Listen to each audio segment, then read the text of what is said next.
Hello, good morning, welcome to a slightly wet Doodlefest. As you can see, I'm dressed for every weather. I've got my flowers on, I've got my brolly on, and the dream team is with me. And look, I've got a list. Hope you enjoyed last night. It's the usual chaos for a Saturday morning, as you can tell from what time of day it is. Still Saturday, so we're all right. Right, we are going straight into the pet show this morning. Look at all these entries. Can I just tell you all off for leaving it at the last minute and giving me a bloody heart attack? And the rest of it. Anyway, so we are going to kick off. Just in case you don't remember everybody, this is Judy. That's a dog. This is somebody, Lisa, and that's Bob. And I'm Amanda. What you calling me? Taking your eye out. Right, let's do it properly. Right, so puppy perfection. First up, number 26, Dave. It's Flash. Hold on, let's show you a pretty picture of Flash. It's coming up. Now, Flash is 6 months old. Belongs to our lovely Kate, who was our first booker. I said booker. Just how beautiful is he? It's just, oh, look at that. You guys can't see that, but we're going backwards and forwards like that. I don't stand a chance. Right. So after Flash, we've got competitor number 40, which is Indy. Indy belongs to Kerry. I hope I've pronounced that right. And she says, Indy is the most amazing dog ever. She is so kind and visible and just loves snuggles from her human brothers and sisters. No. She is a little shadow and is just perfect and only 7 months old. She's been here before, haven't they all? Look at that face! Oh my, oh gosh, gorgeous. Right, okay, moving on. Competitor 49, it's a bit like bingo this, isn't it? It's Archie. Now, Archie belongs to Dawn, and Dawn says that Archie is a cheeky, adorable puppy with a little puppy face. You can't see that, but it's so cute. I haven't seen that dog. It's 16 weeks old and fitted straight into the pack perfectly. It's just all these gorgeous puppies, man. Yeah. It is just beautiful. So we're going to go introduce you to all the dogs, and then we'll do the judging at the end. So everybody's going to get their 15 seconds of fame. Might be 5 seconds, might be 25, depending on how much I'm rattling on. But look, I'm just going to be like the dog tally. Look at that. Right, we're on to the loveliest ladies now. And if anybody like me, you know the introduction music, we've heard it a few times now, and just this morning it dawned on me, apart from the rest of it sounds a little bit pornographic, like you'd see it in a porno film. Sorry, children, if there's any on. I've not seen a porno film. No, that's why I've just heard about it. Just heard. It's a music category, apparently. Okay, loveliest ladies, let's get back to the of the disaster zone. Right, oh dear. Sylvia, you've written an essay. Okay, our first competitor of the loveliest Labradoodle lady is Bella, number 22. And Bella belongs to Sylvia. Now, you ready? I'm gonna have to take a deep breath because I'll forget to breathe in between. Bella is an F1 Labradoodle and she is 10 years old. Poor pet, she has been in the wars this year. She's going for the sympathy vote already. If Doodlefest wasn't virtual this year, they wouldn't have been able to come. So I'm so glad that we are virtual. Look at Bella. On Easter Sunday, she ruptured her cruciate ligament, which has been there, done that, not me, my dog. It's not the first one either. Oh, bless you, Bella. How lucky. But she's on the road to recovery. Then just as she started walking again, she developed an embolism on her spine. Somebody give me a tissue. I think Bella's won already. She lost all control over her back end and had to be helped around the house and garden. I hope you had one of those carrier bags like those got Mr. Fitzpatrick and carries some dogs around like that. I think that's so good. IKEA bag works great. There. No charge. Slowly, she's got all of her mobility back, and like Sylvia says, I can imagine they cried so hard when she wagged her tail for the first time. Bless her. She's always been a lovely, laid-back lady, and even in her older years, is still bringing us joy every day. How gorgeous! How absolutely gorgeous! Oh, Belly, you're sweetheart. Right. Oh, Sylvia's got this down right. She's got entry number 24. Sorry, the numbers are all mixed up, but we know what we do. again, this lovely lady Lulu, Oh. she belongs to Sylvia, and Lulu Right, is, Lulu is 7 and a typical doodle. Is there really something as typical as a doodle? Because they're all different. Well, that's it. I suppose because they're all bloody mental. That's typical, isn't it? Yeah. She never fails to bring sunshine to her days. She has entertained everybody through lockdown with her quizzical looks and pleading eyes. Oh yeah, I'm pleased to see she's in those eyes as well.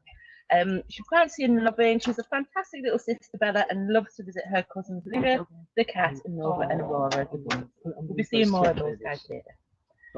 Okay, what have we got next? We have got Bree, which is a lovely name. Owned by Alison, number 29. I like doing that.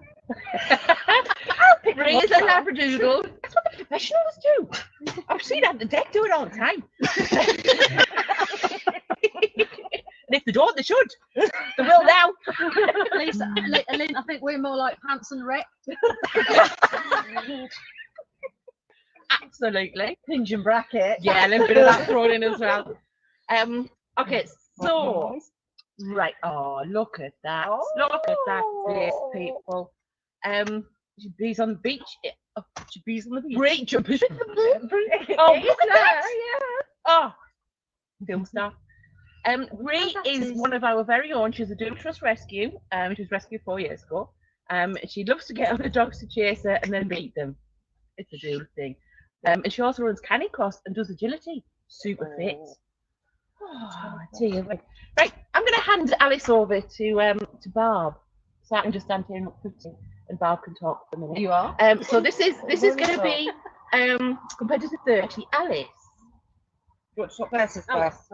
I'm just going to distribute paper. Okay, I'll distribute. I'll be the distributor. Okay. So this is Alice. She's 9 years old now. She came from the Doodle Trust 8 years ago. She's a pets therapy dog and allowed to visit Birmingham Children's Hospital. Isn't that lovely? To cheer sick children up and encourage them to read. She's also cheeky and a complete fuss spot. Oh, bless little Alice. Look at that. Oh, Does Alice belong to you? Alice is Mike and Finisher Smith. On that piece of, well, no, it's not. The one that you chucked. No, it's on that piece of paper. Oh, bless Alice. Yeah. Oh. All right, you can do Poppy yourself. I can do Poppy as well. Yeah, go on. You're doing such a good job. Right. Okay, so number 33, Poppy. Poppy. Dave. Hold on. The magic man's He's doing taking a something selfie. else. Yeah, Taking a selfie. Right. Okay, so here's Poppy, owned by Deb. And Poppy is the cuddliest, most loving dog in the world. She will cuddle up like a big teddy bear, but she's a terrible thief of both edible and unedible items. Doodle, that's a doodle thing. She's undergoing her second elbow dysplasia operation at the end of the month. So we're having lots of fun now. Oh, poor Doodle. Oh, right. She'll be fine after the op, though. You will. Go for it. Yeah, right. Okay. I love that. Right, hold on.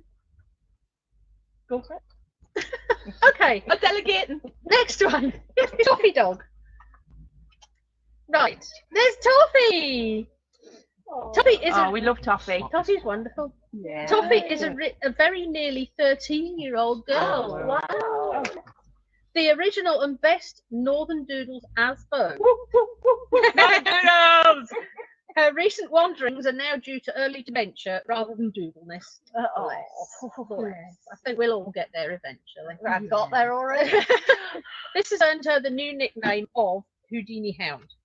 She's the reason I know all these nutty doodlers, and I'm eternally grateful. Oh, yeah, we loved all the doodles. Right, okay, next up, Safi. Number 45. Safi, number 45. It's on the case, man. Everybody doing it. And this is Safi, owned by Anne.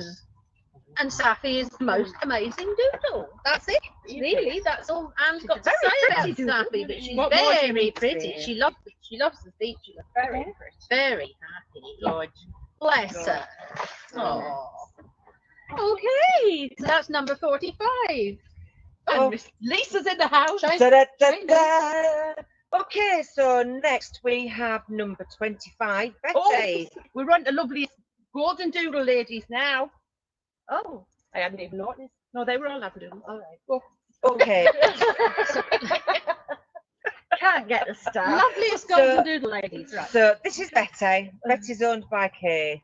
Betty's a gorgeous, gentle, clever doodle whose only fault is a tendency to countersurf if left at home alone for more than a nanosecond. Yeah, we've all been there. that's not a fault. Just tell them to tidy up. You shouldn't be so messy. Leave things on the top for them. Okay, that's beautiful, Betty. Next, we're on to number 51, Poppy. Hello, Poppy. So Poppy is owned by Dawn. Oh, now we've got another name underneath it. Oh no, ignore that. All right, cheeky adorable puppy, 16 weeks old. No, that's not right, is it? Archie. Oh, it's a zip. Oh, yeah, Dawn. Right, Dawn. We need to hold on. Dawn, you put three dogs on one application, and we got a little bit confused. So, oh, there's Poppy's bit. Poppy's gorgeous. Where are we? Poppy. Gorgeous in the bottom. Oh, yeah. So Poppy, sorry about that. Poppy is gorgeous and the boss of the pack. Dude. Yeah, and that's the next one. Okay, so next up we have for 2C Loveliest Ladies Cockapoo. We have number 5, Matilda.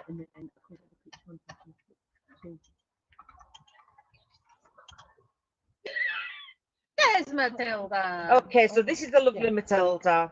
Matilda's owned by Joanne. And There's on bloody holiday in Ibiza. Is she? I know, and I'm Dare here with she? my umbrella on. She's probably on something. Oh. But you're under a shelter, you don't really need that. It might drip. So Matilda is a 7-year-old F1B cockapoo. She is loud, funny, demanding, and lovable. She is a grade 7 agility dog. Ooh. Quick off the mark then. So that is our lovely Matilda. Next we have number 9, Holly. Oh, being attacked by a fly. Quick, get the smidge. Oh, I've been smidged already. This is Holly. Holly is owned by our lovely Sue. She's off a trolley, not Sue, Holly. Sue is off a trolley. She's off a trolley, Holly. Holly's on the same trolley. A pocket rocket. We rehomed her, 10 weeks old, and she will be 10 in December. She's the naughtiest dog I've ever known and is also the most lovable. That's probably how she has managed to survive this long, but she does keep me on my toes. So thank you, Sue. That is the lovely Holly. Next up, we have number 17, Bonnie. There's Bonnie. Oh, look at that face. She does, doesn't she? So this is our lovely Bonnie. Bonnie is owned by Carol. Bonnie is 7.5 years old and loves to sit on people's knees. She's very loving, apart from her brother Bodie. Her best friend is a cat called Finn. Oh, and that is our lovely, lovely Bonnie. Okay, who's up next, Judy? Lovely Judy. Oh, right. Okay. This is It's catching on. Catching on. number 37, Ruby, owned by Karen Leach. I hope I've pronounced it right. Ruby is a cockapoo and will be 10 in September. She is the boss in my household, even though it looks like butter wouldn't melt. It wouldn't. She's very sweet. Oh, But you have to eat them before it melted. So that was Ruby. Yeah, so Am I doing that? yeah, do that one. I paid the entry and everything. All right, okay. Number 39 is Poppy. Who is with us today? Sleeping. Oh, Pop's asleep. Our lovely Lynn's Poppy. What's she about? She's a bug monster. No. What's she about?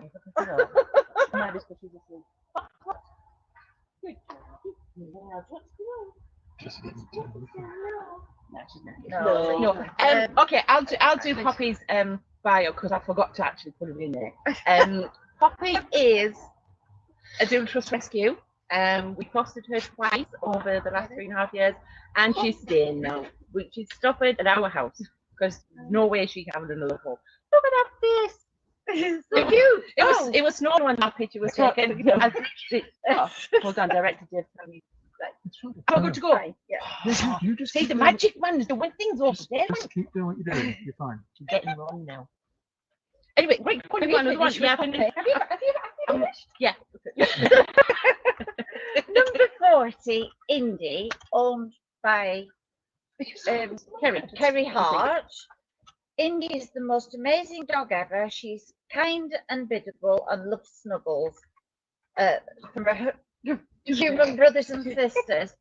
She's a little shadow and is just perfect and only 7 months old. She's been here before.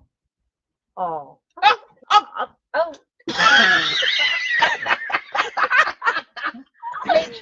Oh, God.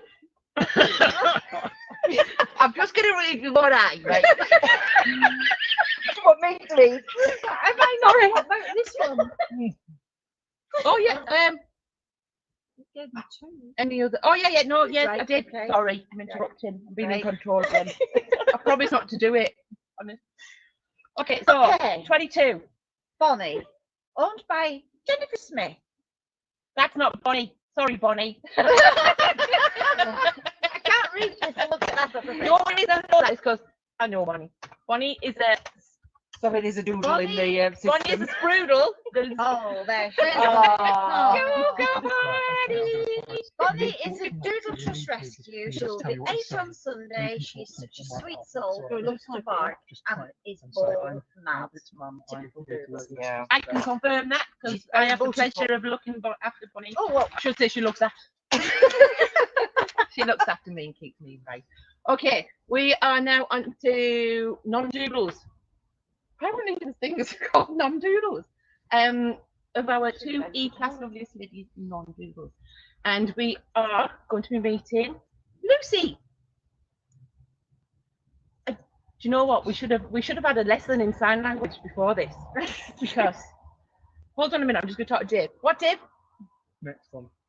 We haven't got Lucy. We haven't got a picture of Lucy. Oh, Picture of Lucy. we haven't got a picture of Lucy. What Can? happened to Lucy? Sorry. And I'll tell you a little bit about her quickly. Right, she's 12. She's fit. She's healthy. She's a bit of things. She's stubborn, and she loves going for out in the forest.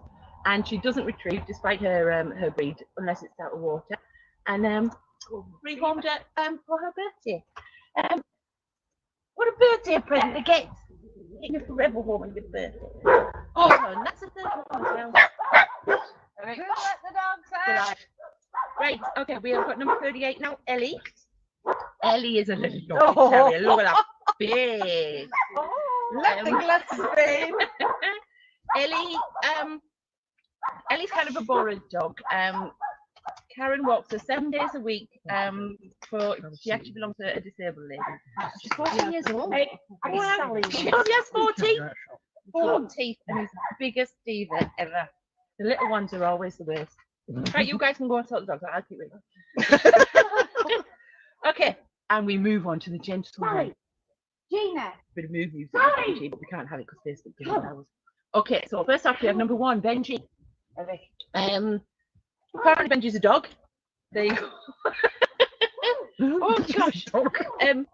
Okay, Benji can find any traits that humans have, a bit like our house really, our husband. He loves people, other dogs, being at the beach and playing with his playing with Dougie, his mum and the Jack too. Oh, cool. Hey, hold on a minute. Oh yeah. Hold on, just catching up with brain to mouth. It's not working very quickly at the moment. So right, next up we have number 11. Now Monty is an absolute superstar. You guys may have come across him over the years on the Doodlefest Friends page. I'm not even going to read what Sue's written. I'm just going to tell you what I know.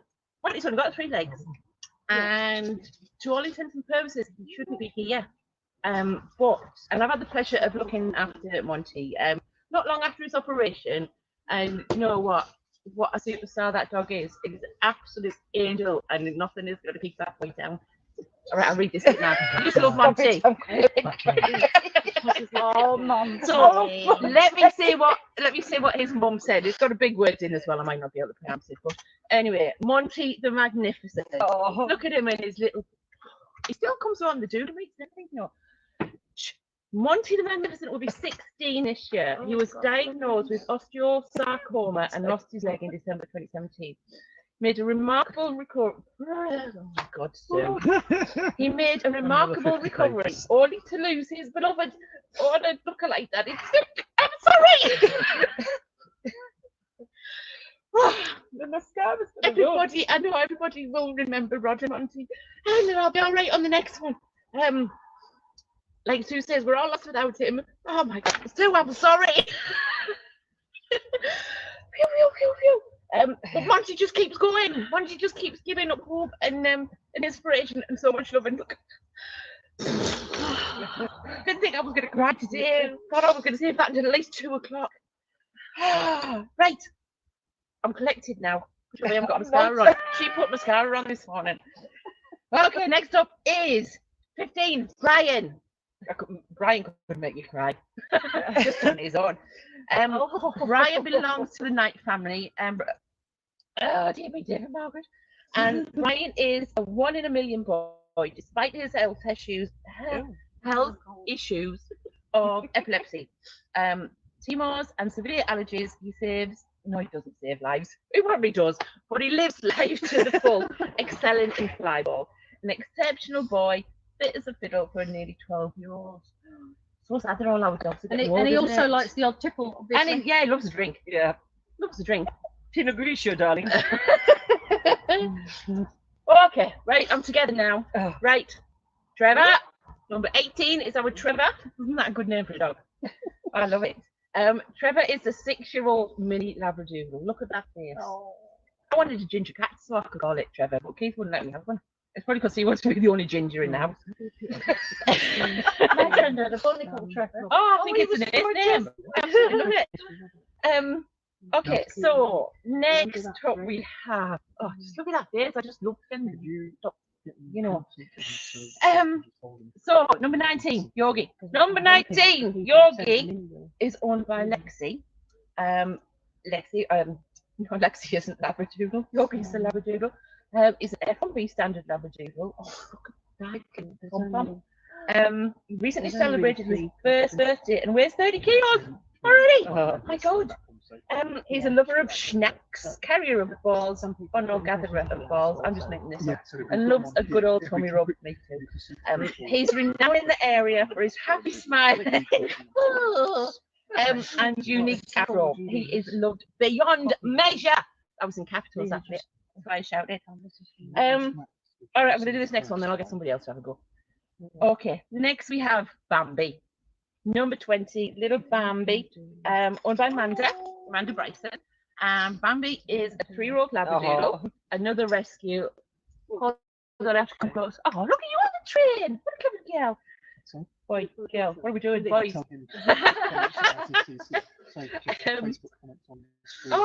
Oh no, I'm seeing words. They're all just getting muddy and would cross the road to avoid a puddle. That's not a proper Labradoodle. It's got a pop gene, that one. Yeah. It's got to be in the puddle. Yeah. Send it back. Muddier the better. And of course, loves chasing balls. She's redeemed himself there. Okay. Sullivan, number 28. Sullivan is owned by Alison Bell, and she says Sullivan is a fun-loving 6-year-old pup who thinks he is still a puppy. He loves jumping and is a brilliant agility dog. Look at that. Sullivan's without the harness, so that's not Sullivan, but hey, it's a cracking picture anyway. There's Sullivan. We've seen that picture before. Oh, hold on a minute. I don't know what the name of the next dog is because it's on that piece of paper I just threw on. Which one was it? Hold on. Dude, 50. Dude. I don't need them now. Where's Quintus? Oh, hang on, hold on. Oh, look, I'm getting carried away with myself. Good job, the director Dave is keeping me right. Did we do it? Yeah, we did them. Man, we're going to be through this by Tuesday. Got to go to work. Okay, Quintus. Isn't that just the best name for a dog? Look at him with his antlers on. Oh. Now, Quintus is a chocolate Labradoodle. Who was? I'm going to read this properly. Before I talk my usual shite. Yeah. Quintus is a chocolate Labradoodle who was carefully taught about everything, qualified for the best job in the world as a canine partner assistance dog, where he has lots of tasty rewards and adventures every day. Bear with me 1 second. Yeah. Can somebody send Tanya the link for today for the grooming? Because I thought about it last night. And sorry, because she doesn't know where to go. In fact, I don't even think she's probably in the group. Yeah, we're on it. Yeah. Anyway, right, back in the room. Sorry.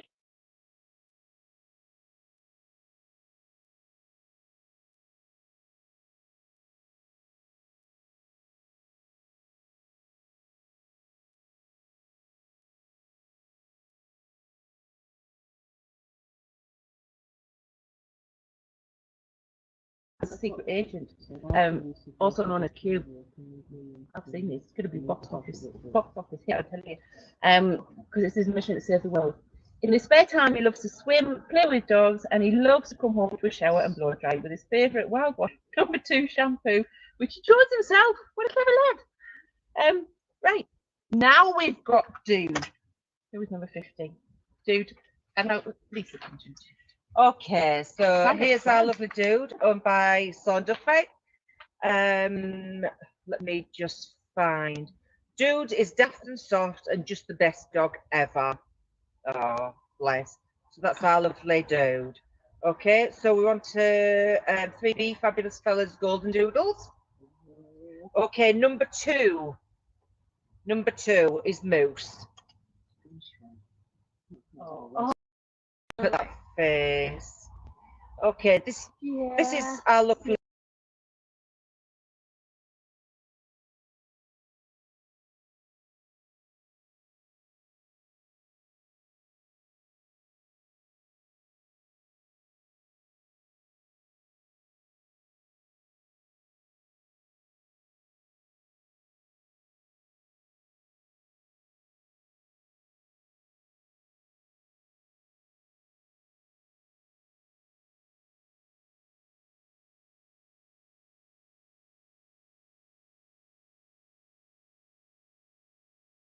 Thank you. He also poses every time the camera comes out. you can tell. Now, You can tell. Moose, you need to have words with Aggie and Eric, who are my dogs, because they run away the minute the camera comes out, even disguises them the phone. Okay, next we have Scooby Dude, number 10.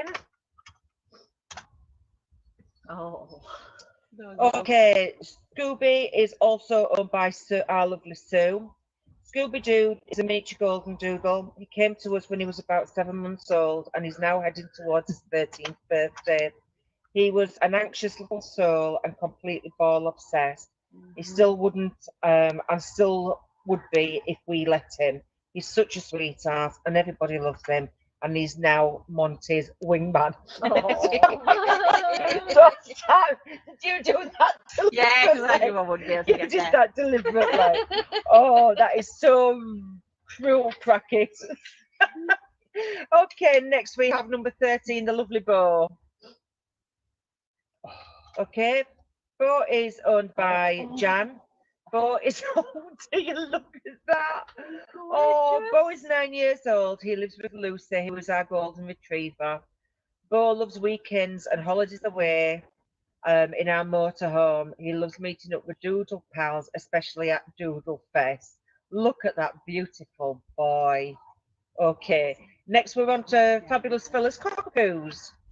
Okay, and we have number 3, Barney. Oh, look at Barney's little face and his little ears. Okay, so Barney is owned by Roslyn. He is a very lovely, playful, mischievous cockapoo, currently trying to achieve his silver award in Kennel Club. Oh, that's a lovely Barney. Okay, next we have number 6, Freddie. Oh, look at you showing off. Oh, he's like a little widget, isn't he? Bless. Okay, this is Freddie. Freddie is owned by Joanne. Freddie is almost 12, almost 13. He certainly doesn't look it. Doesn't. He's an F1 cockapoo. He's a perfect dog apart from he's extremely greedy. He loves his food and it makes him trainable though. He knows lots of tricks and appeared on stage on TV as well. Being a retired agility dog, he loves food, walks and cuddles. And that's the lovely Freddie. You'll be seeing more of Freddie later and Matilda that we mentioned earlier because they're doing the trick masterclass with Joe. So don't forget to tune in for that. Okay, next up we have, I'm getting the hang of that. She's good, isn't she? Next up we have number 16, Brody. Oh. This is our Brody. Brody is owned by Carol Sharp. He's 8 years old and still full of fun. He loves to swim and surf the waves, and he is a loving little Pooh bear. A football supporter. Oh, that's the lovely Brody. Oh, that's Next positively professional, that it picture, is, isn't it? It is. Next we have number 34, Jasper. Oh, oh, Jasper, I just want to come and squeeze your cheeks. We need an ometer. That's what we should have. Can we have one of those next year? Because that lad's winning right now. I know. This is the lovely Jasper. He's owned by Karen. Jasper's a cockapoo and one of 4 that I own. He was 10 in February and definitely growing old. Oh no, we're on to cockapoos now, aren't we? Disgracefully. Disgracefully. Sorry. Disgracefully. Okay. Next up we have number 49, Archie. Oh, look at that face. This is the lovely Archie, owned by Dawn. Archie is a cheeky, adorable puppy. At 16 weeks old, he's fitted straight in with a pack perfectly. Oh, that's Poppies. Oh yeah, is that Dawn again? Poppies. Yeah, is that Dawn again? Okay. Thing is wanting you. Next up, we have 3D Fabulous Fellas, any other poodle crosses. That And a fly is determined to get me, isn't it? Oh, I've been got on my elbow once already. I've been smidged to high heaven. I'm going to smidge the tent. You're going to smidge the Yeah, you tent. just keep That's going. a good idea. Yeah. That's a Try good not to idea. smidge the camera, guys. Okay, so next up we have number 31. Fabulous Fellas, any other doodle crossers. So next we have Chase, number 31. Oh. Oh, goodness, I. Oh, he's cute. So Chase is a They're not Lassapoo. coming in. Chase is a 5-year-old Lassapoo who lives with 7 cats. Chase has the odd habit where he gets gently licking the cat's necks. They used to complain loudly, although they know he's carrying on, and they all snuggle up at night. That fly is going to get me. Don't hit me, Judy. Chase is the first dog of a mum who's always had cats and hasn't lived in a traditional doggy life. He came to don't you dare hit me with that paper. He came to her 10 months ago and lived with 2 toddlers previously. So he loves younger children and gets very excited when he sees them and barks a lot. Chase has 0 recall except when it comes to the word cheese or meaty sticks. Cheese! I'll find that with my Meaty dog. sticks! Yeah. Cheese! That's what gets ours back. Chase won't do sits, but will lie down. Will lie down if you ask him. What do good boys do? Oh, bless. Chase gets very excited when any shopping delivery van comes to our street, believing it's for him, and containing meaty sticks, and will stand at the gate and howl in excitement. Chase, like the rest of his head, of Mum's shoulders, and as she reads a book, he is also a very loyal and stayed with his mum constantly when she was grieving over the loss of our brother and cried over him all night. That was close, You Judy. spoiled the moment, Judy. He really is a good boy. Chase is currently sporting a short summer haircut to the Fabulous Fellas and any other poodle cross classes. Chase is at virtual Doodlefest with some of his Siamese cats and brothers and sisters who are entirely not in the dog class. So that is the lovely Chase. Okay, next we are on to Fergus. Oh, Fergus is also owned by the lovely Stu McClelland. Do you want to do this one? Because I'm not going to read anything else containing Monty's name in it. Thank you. Right, we're on the non-doodles now again. Oh, because we have to let them in. Okay. Right. Right, guys, Fergus is a Briard. Look at that coat, and he's 3 years old. Sue actually met his breeder through the mutual love of doodles, and I remember walking on the beach one day and Sue trying to tell me that I needed a Briard. And then what happens? She went and got Fergus. He was one of 10 boys in an unplanned litter. So dear Rod, who'd always loved Briards, decided to surprise me on my birthday with a puppy. I didn't know that, Sue. Anyway, he's a bit of a handful and has taken it upon himself to be my guardian and protector. But they are not known as a heart wrapped in fur for nothing, and he's been a huge comfort to me since we lost Rod. Superstar. And Sue has got some of the loveliest dogs. Okay, now we have 21, Bo. And I'm going to be super quick, right? And I'm going to tell you an unofficial story about Bo. Bo's real name is Bastard Bo. And I can say that because I look after Bo 5 days a week at daycare. And it's a good daycare. It's not like one of those where everybody goes mental, but it's not one of those shit ones, right? We're a good one. Betty kisses. Count Durham. Anyway, so Bo is a Springer Spaniel. Bo Diddley, or Bo Did is his given name, not Bastard Bo. On a Wednesday, he's normally resorted to Bastard Bo. He is going to be 10. Sorry, I'm going to stop swearing because, sorry, Judy. I mean, Mum will be listening as well. He's going to be 10 in September. He certainly does think he's 4 when he's out running and jumping, but as soon as he's finished that, I can honestly sleep. Comes back, sober, sleep. And yeah, it's definitely rather late with his people. I love him to death. He's like my little brother. Anyway, I digress. But no, we're just having a little change to the program because. Should I quickly read out Those Eyes and not read the book? Read out Those Eyes, but we've seen okay, we have, as ever, Those Eyes is a big old class. So I'm just going to read through the names of the dogs that we've got in, rather than read everything, because you've probably heard it before. Anyway, so our first entry is Barney, the cockapoo. And then we've got Matilda, Matilda's lush. She honestly, sorry, I'm just plugging Betty Kisses again, because we've looked after Matilda too. She is a barky little bugger, but she's just gorgeous.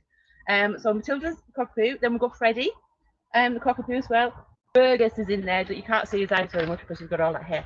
Then we've got Monty, but we're not saying anything about Monty because we'll all cry again. And then we've got Henry, Nicholas Henry. Sorry, Judy, I'll just throw catch, right? Fetch. Then we've got Brody, Carol's Brody. We've got Carol's Bonnie, and then we've also got Valerie's best name. Then we've got Yogi and Yogi the Labradoodle and Bodid's it again, and Bonnie. Bonnie has got the most gorgeous eyes. She just got that look. Bella, Sylvia's Bella, and come on, Judy, keep up. Sylvia's Lulu, and we've also got Betty. It's a good name for a dog. Kate's Betty. Well, yeah, Judy. And Poppy Cinders. Isn't Poppy Cinders a good name for a dog? That's Deborah's. And my Poppy's in there as well. Fetch. And we've also got Indy. Kerry's Indy. Charlotte's Kira. 49 Archie. That's Dawn's Archie. Sorry, I should throw them forward, shouldn't I? And then you'll stand a chance. And Archie was our last one. So, hold on. No, oh God, where am I? What, hold on, give me that sheet of paper back. Right, we're on to class 5 now. On a most like dog. Right, do you wanna? Hold on, we're just talking to Director Dave. He's not talking to us, we're talking to him. We'll do a short break. We'll show Can we do a short break? We'll have the doctor's video. We'll come back and continue the next section. Right. We'll be back. Oh, I was ready to say that. Right, we're going to have a short break so we can have a wee and a drink. Yeah. And we'll be right back after this break. Yeah, and watch this video. Yeah, watch this video. Watch all these videos. These are all dogs that have been adopted from us, so they're all going to be random through the day. So just watch the videos and watch the work we do. What she said when we're not doing this. This is George. We adopted George from Doodle Trust nearly 6 years ago. It was one of the best decisions I have ever made. George is the most fun-loving, almost human dog I have had the pleasure to meet. He's a huge part of the family and goes everywhere with us. Holidays have always been good, but with George, it's a whole new level of fun. Everywhere we go, he's the centre of attention, and people just want to say hello to him. I knew we were meant to be with George as soon as I saw his gorgeous face on Facebook. And thanks to Doodle Trust, they made it possible. George has become my life, and I wouldn't have it any other way. Hello, this is Flossie. Flossie came to live with us on the 1st of October 2015. She was aged 4 months. Flossie is cuddly, affectionate, exuberant, energetic. What else can I say about you? Affectionate. Loving. Very cuddly. She loves people. She likes to be with us as much as possible and will follow you around the house all day. She's been quite obedient in her time. She's been to training classes, and she just provides a lot of companionship. She gets out, she talks to other people in the street. Well, not talks, but you know. And has generally been a great asset to our household. The differences I think she's made to our life is that she has taken over a 3-seater settee. It's now hers. What other differences have you made? Gets me out every day. She gets us all out and about, giving her exercise. I think the biggest thing is that she just makes you smile every day. She's such a happy girl.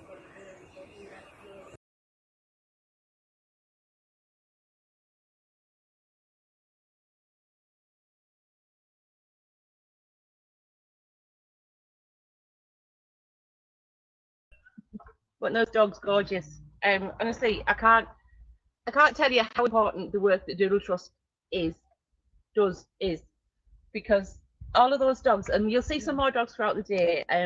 But these girls here, I do help, but I just have my Doodlefest head on most of the time. But these guys here are absolute angels, and they work tirelessly day in, day out, bringing dogs, sending dogs, meeting people, telling people. Just, they're amazing. So please, you see that little thing up there? I always want to do this. See that little thing up there? Right? Get your phone out and just text. Please give some more money. And if you want to tell us that you're giving us some money, some of that magic. Please do. You can join us. You can chat to us throughout the day. You can just send us messages, and we'll. And if anything interesting is happening, or if you want to tell a tale on somebody, please let us know, and we'll tell the world about it when we have our little news bulletin. Shame them. Or if they're running around without the shirt on, send us photographs. We love that. But yeah, with the help of the wonderful director Dave, we can. There's all sorts of things we can do apparently, as long as Dave's here, and Max, because Max is all the way down south in one thing. I need a soft plug in my arms around. I can see myself. Max is down in Wellington City. He's been our producer for the day. It's great. The Hart family are amazing. Okay, so we are up to Loopy, a little bit mental, but that's why they're here today. And they're also fosterers. Exactly. They are indeed. Bubble. Sorry, he's telling me to get on with it now. He's doing the old, come on, get on with it. Okay, so we are on to one more slide down. And first up we have Fergus. Now, this class belongs to Rod and Monty, I've got to tell you. And Rod and Monty, always winners. So, are we putting pictures up with these guys? No. All right, I just can't see you. So, I haven't got my glasses on, so I can't really see anyway, but I just know there's a picture of a dog there. No, because I won't be able to read. I know. So we've heard about Fergus. He's the Briard and he's 3 years old. There he is. There he is. I can see him now. So So, have we got any pictures of Sue? He doesn't look like. See the stage. So. Hold on. So do you want to do him for the hill? Right. I'll just do a little dance because Dave's talking to Bar. No, okay. Oh, now I'm telling you to get him. Keep running, keep Oh, running. no, I think there's somebody else on the bottom of that one. Yeah, Brian. Stop laughing, you. Brian, have you people not sent in proper photographs so I can see who you look like? Yeah. Looks a lot like Margaret. I can see Margaret in him. must be the glass. Must be the glass, yeah, must be the glass. Who else we got? Yogi, number 19, Yogi. Is that, no, that's still Brian. Yeah, Yeah. Spit and dab with you, Lexi. Spit and dab. 25, Betty. Now, Betty does look like, here. Hold on. You've missed Bambi. I've missed who? Bambi. Bambi. Oh, Bambi. Bambi, I'm so sorry. But there's Betty. Oh yeah, that's Oh, definitely. definitely, yeah, that's a good one. Sorry, Bambi, I've lost a piece of paper that you're on. Okay, just getting Bambi up. There you go. Oh, That was the last one you threw away. no, that's Brian. Yeah, well that was the last one you threw Doesn't away. matter. Carry on. That must be. Anyway, look at Betty and Kate. Yeah, Spot on. yeah. Well done, Kate, for reading instructions. That's a winner. That's Betty. And next up, we've got number 25, Toffee Dog. Toffee Dog has the same, has the same hairstyle as Deborah. Oh, that was brilliant. Deborah asked for that style specifically when she goes to hairdressers. Special. Okay, number 40 is Indy, belonging to Kerry. Have we got, again, well done. Oh, look, that's 3 in a row, and it's all the women. Yeah. I don't know.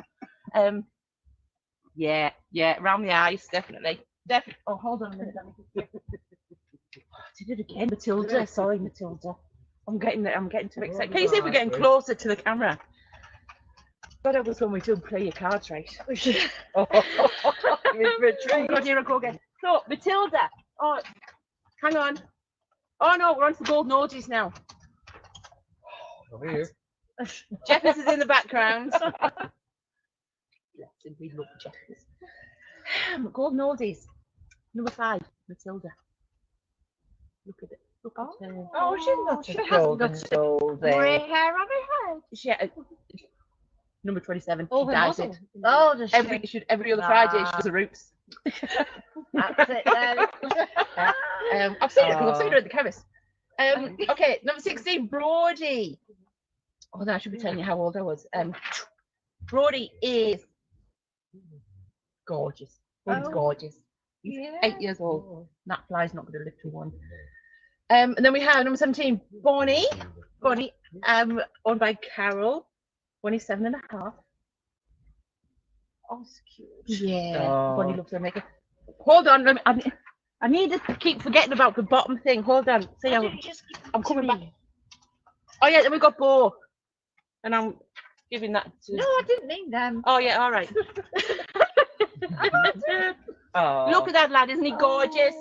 Look, you just want to squeeze him. Then you want to kick him like that as well. Oh. I love Bo. It's bastard Bo, by the way, just in case you want to. You can't swear, you're live. Sorry. At least you Okay, can say bye Lulu. to her. There you go. I don't like it like that. Hold on. See? Oh yeah. Lulu is Lulu's. Shut up. I'm getting heckled. So that's Lulu. Lulu is just at 7. Okay, and then we've got little Betty again. 25, and Betty's just gorgeous. Actually, you haven't put how old she is, Kate. She's old enough. Poppy Cinders. Little Poppy Cinders. Shit. Oh no, that belongs to Betty. No, the thing on. Poppy's old enough as well. I don't know how old Poppy is. Oh, Poppy Cinders. Oh no. I nearly threw it on the floor then. No. No, because the class. Anyway, we'll do that. Okay. 50. Dude. Relaxing. All right, David, shout me in a minute. But what's up? Okay, now we're on to the real golden oldies, the real old ones. Another year's time, we're going to have a super really golden oldies. These are not the veterans then. All They're grown getting up. old now. Aren't Yeah. they? They're all getting old. So, Okay. Read through. Just read through them. I'm reading through. We've So, got Robert waiting in the background. You see. yeah, Robert's. So, So we've got. he'll go home in a minute. Oh, he's home. So in our real golden oldies class, which is getting bigger every year, and long may it continue to get bigger, we've got Freddie, little Freddie, and we've got Scooby-Doo, and we've got Monty, and we've got Lucy, Brian, and Bella, and Dora. Oh, Dora's new. We haven't met Dora today. Jasper, Tough Dog, Kira, Safi. Oh, that's that for that class. Now we do have a couple of not a dog. Oh yeah. Oh, Chase. You shouldn't be in this class, but thank you for your pound anyway. All right. Not a dog, not a problem. Let's share with you these other animals that weed their way into our hearts. Okay, so first up we've got Roz. You didn't actually get a name for this guy, so we've just called him Guinea Pig. Just called him Guinea Pig. And hold on, I'm just going to get some more instructions because that's not a guinea pig. Can't even do an impersonation of a guinea pig. Okay, I'm just going to tell you what name and Dave will catch up when that's what that's. Okay. Oh, it's just chatting. Right. So, Guinea Pig Roz. Yeah, I don't know how old he is, but apparently I don't even know how old he is. I don't know what his name is. That's it. He's very loving, playful. No, he's not a cockapoo. That's because Ross put everything on the same thing again. It's not a cockapoo, but I'm pretty sure he is loving, playful, and mischievous, as all guinea pigs are. We've also got Chase in this class, but Chase is a lassapoo, so he's still a dog. So therefore, thank you for your pound, as I said. Okay. Next up, we've got Sonny Jim. I think that's great, because that's what my mum used to call my brother when he was naughty. Sonny Jim is cat. He's a cat, and he is kind and loving. And then, oh, this is from Anne. Anne's got loads of cats. We've got, hold on, Alfie. Oh yeah, Alfie and Sonny Jim, and they are. Oh look, they're spoiled rotten, and they love sharing tuna and sweet potato cake. Nice. Each to their own. And then Anne's got loads of animals. Bluebell and I don't know whether this is Peter or whether it should be Protect. Protect? Well, yeah. I presumed it was a spelling mistake, and it's called Peter, because I think I remember Peter taking part last year. But they are independent, cuddly. We like cuddly. Okay, right now that was all of our non-dogs. Now we're on to a super important class, which is our best rescue. I think I might have entered this. Barb rescued me. Took me under her wing and wishes she hadn't every year after. Hold on a minute, I'm just getting instructions from Dave. What, Dave? Just names. Oh, can't I show you the pictures? We'll show you them later. We'll show the pictures Show them later. Put them Okay, all on Facebook. so best rescue dog, just in case you wanted, is Moose at the Golden Doodle, Polly, the little cockapoo, Bonnie, who's a Sprudel, my puppy, oh, that's all we've got. That's shocking, that. So we're on to the fancy dress. Now we are definitely, without doubt, going to show you pictures. I don't care what you say, Dave. We are going to show you the pictures of the fancy dress. Isn't that one? I think we have you put some guinea pig in fancy. Right, I'm just going to let Dave put the pictures up and see if I've got something on them. Oh, I know that. Okay, so 16 Brody. this is Brody. I feel the need to shout football's coming home, but I'm not going to sing. let's see for me. Brody's a lovely cockapoo. How good does he? How good does he look? Okay, and then we've got 17, Bonnie. Bonnie, little cockapoo, and Bonnie.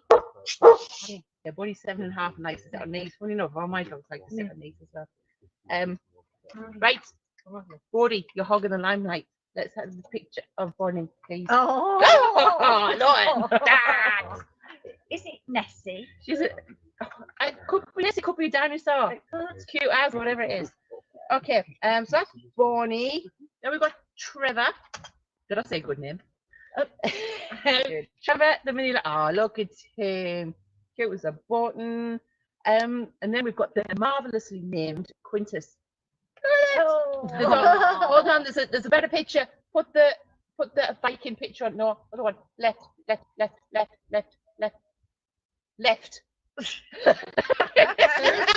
it. I can see 3 pictures. That's it. No, That one. that's All right. Sorry, I'll get back in my box, people. What else am I could see? But yeah, and then we've got Poppy Cinders. Oh, I see what he's doing now. Oh, look at that. She's in disguise. In disguise. Right. Toffee dog. Let's see what you've got. Oh. Hold on. Hilda Ogden. I love it. Okay, and our second to last dog is Molly. Little Molly. Oh, look at that. That's the winner. I'm not judging, right? But that's the winner because she's in Doodlefest colours. I love it. Good thinking that. Okay, and I think, have we got Indy? Yeah, Indy. Oh, yeah, so I'm right. My last piece of paper. Oh, Big. That's the winner on the odometer. Tropical, that is. Right. Brilliant. So I think if we can just have 2 minutes, Dave, you guys can watch a couple more videos. No, we're going straight to Robert. We're going straight to Rob. All right, he's because waiting in the background. Right. Do you need to know who the winners are? Rob will tell us who the winners Okay, I just thought it'd be easy. are. We'll wing it. Yeah, we'll Introduce, please. So, now we have our judge, Robert. Now, some people may recognise him if you're our age, and you will hopefully have enjoyed the programme, Dog also. We love Robert in our house, I'm going to say, but We all love Robert. we all love Robert. He's a sensible trainer. He just gets it. He just gets it. And you guys need to listen to him later, right? When he's doing his Q&A. Spot on. You can learn a lot from that. Anyway, hold on, Lisa, come in, because we can't see you. So yeah, Robert's judged the classes for us, and he will let us know who's won. Dave will do his magic stuff over there, and I'll take Barb's eye out. I'm going to take this off in a minute. I need to do me. Oh, I need to do my hair. I can't take it off before I do my hair. So I'll just step back here, and everybody, please welcome Robert to the madness. Good morning, everyone. You're very underdressed, Robert. You should have had something. I've got orange pants on. I believe that you don't want to see. Fancy dress is about 7 o'clock, so if you could just come back. Perfect. Right. Now, thank you for judging for us. And My pleasure. Catch a little bit of madness, which is just normal. It's normal, dude. Yeah, I'm picking up on that. So, we just like to go with the flow. So, Yeah. I know you've sent the your results through. I Yeah. haven't personally seen it, even though I know I've got the email. Thank you very much. But if you would like to just go through and announce who your winners are, and Dave will do his magic, and we'll go from there. Will do. Okay, thank you, everyone. I have to say some really, really lovely pictures. And some of you didn't send any pictures at all. You put the dog's details and not a picture. You have to send a picture for me to be able to pick it. So I hope that that the ones who didn't send in pictures weren't bothered. But I next time make sure you send in pictures. But some of them were absolutely beautiful. And yeah, I fell in love with a few of the dogs. I'm not going to lie. I may try and find out where some of you live and your dog may go missing. If you know, if it does, you know what happened to it. Okay, I'll get straight into it. So the first class was Puppy Perfection. I'll do them in reverse order, keep you all in suspense a little bit. So third place goes to Flash, who looks so angelic in his little sleeping picture. I thought that was really cute. So well done to Flash for getting third. There he is, look at that. Very cute. Second place goes to Archie. And if you look at that picture, it's such a cute expression, but I think there's a little bit of his face going, oh, busted, I got caught. There's a little bit of something that says I was probably just doing something I shouldn't have been doing, but that was very cute. And my winner for Puppy Perfection was Indy. Look at that. Look, Puppy Perfection. That is Puppy Perfection right there. So well done to Indy. That was a beautiful photo, and I'm sure you're as lovely in real life as you are in the picture. So that was my top 3 for Puppy Perfection. The next class is Loveliest Ladies, and this is the Labradoodle section. So in third place comes Bree. And there was something about Bree's picture that just suggested to me she was kind of like a real free spirit. Look at that. Look, just embracing life. And I just thought that was really cute. So she got third. Second place went to Alice. And here's Alice's picture. And you know what? I was looking at it and I was thinking, is she saying, Dad, here are your slippers? Or is she saying, Dad, you need to leave the slippers? So she came second for me. And first place was Poppy Cinders.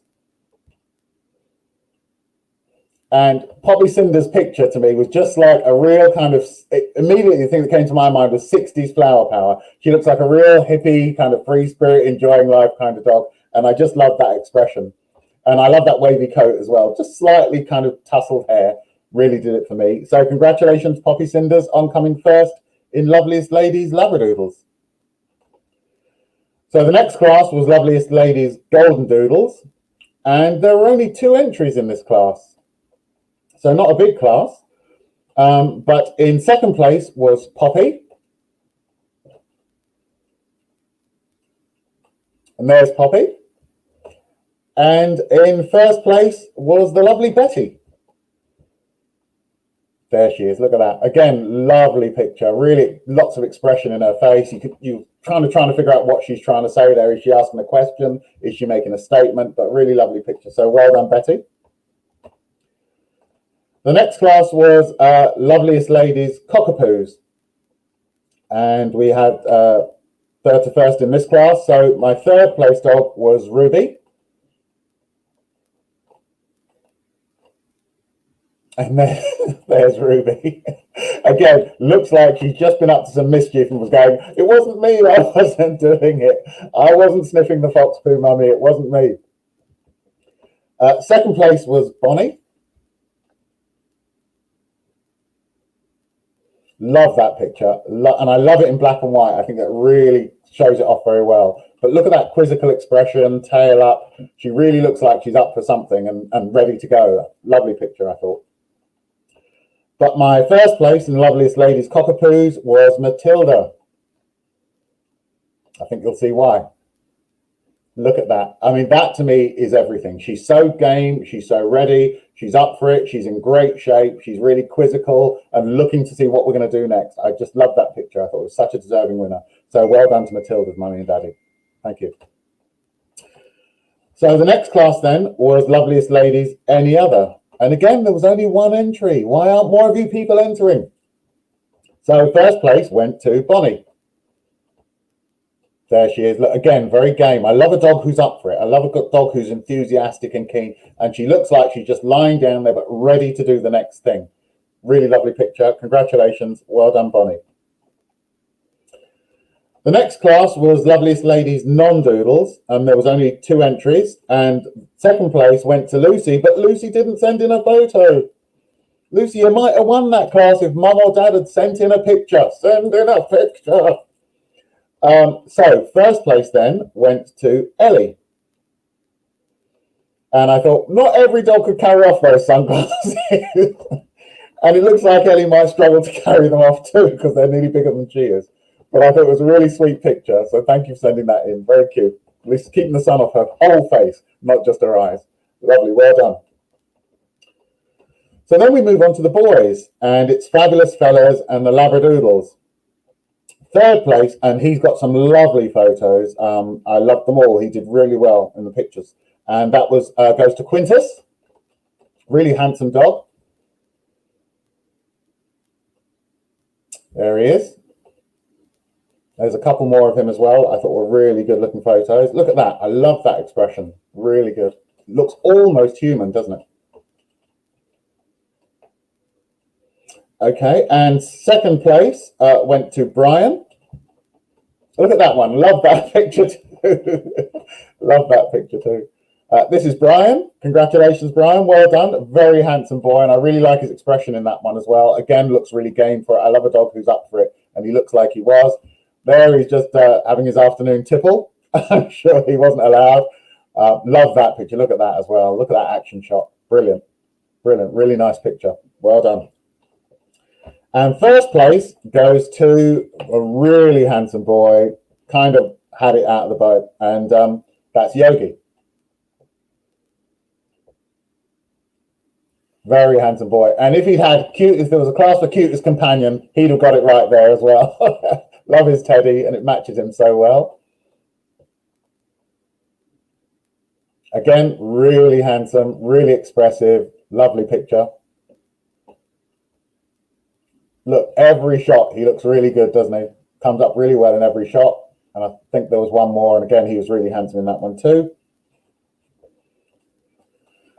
So congratulations to Yogi for being my winner. I think there's one more, actually. I think it was my favourite with him. But then we go on to Fabulous Fellas, Golden Doodles.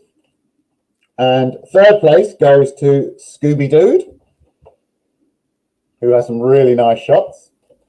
Look at that, beautiful. Really lovely expression in that picture. Second place went to Moose. Congratulations, Moose. Let's have a look at your picture. Look at that picture. Love that picture. So expressive. Look. Oh dear. Really handsome boy. And my first place goes to the fabulously handsome Bo, who's very appropriately named. Look at that. Really handsome boy. Again, really showing himself off. Plays up to the camera really well. Very good looking boy. Congratulations, Bo. You won my Fabulous Fellas. So then we move on to Fabulous Fellas Cockapoos. And third place is Jasper. And I just loved his cheeky smile in this one. Have a look at this picture. Look at that. Really cheeky, I thought. He really looks like he's up to something or about to be up to something. And he's just going, I really love you, Mummy, but I didn't do it. It was the cat. So well done, Jasper. Second place was Freddie.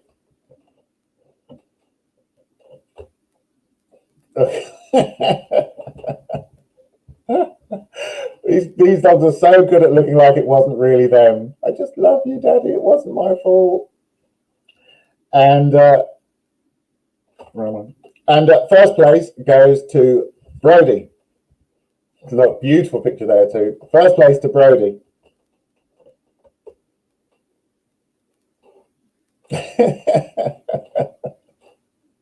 Oh, lovely. Congratulations, Brody, for first place.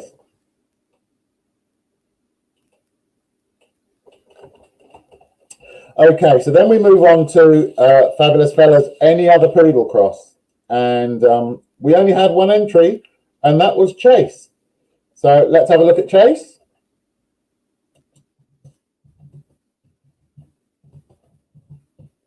Look at Chase. Oh, bless him.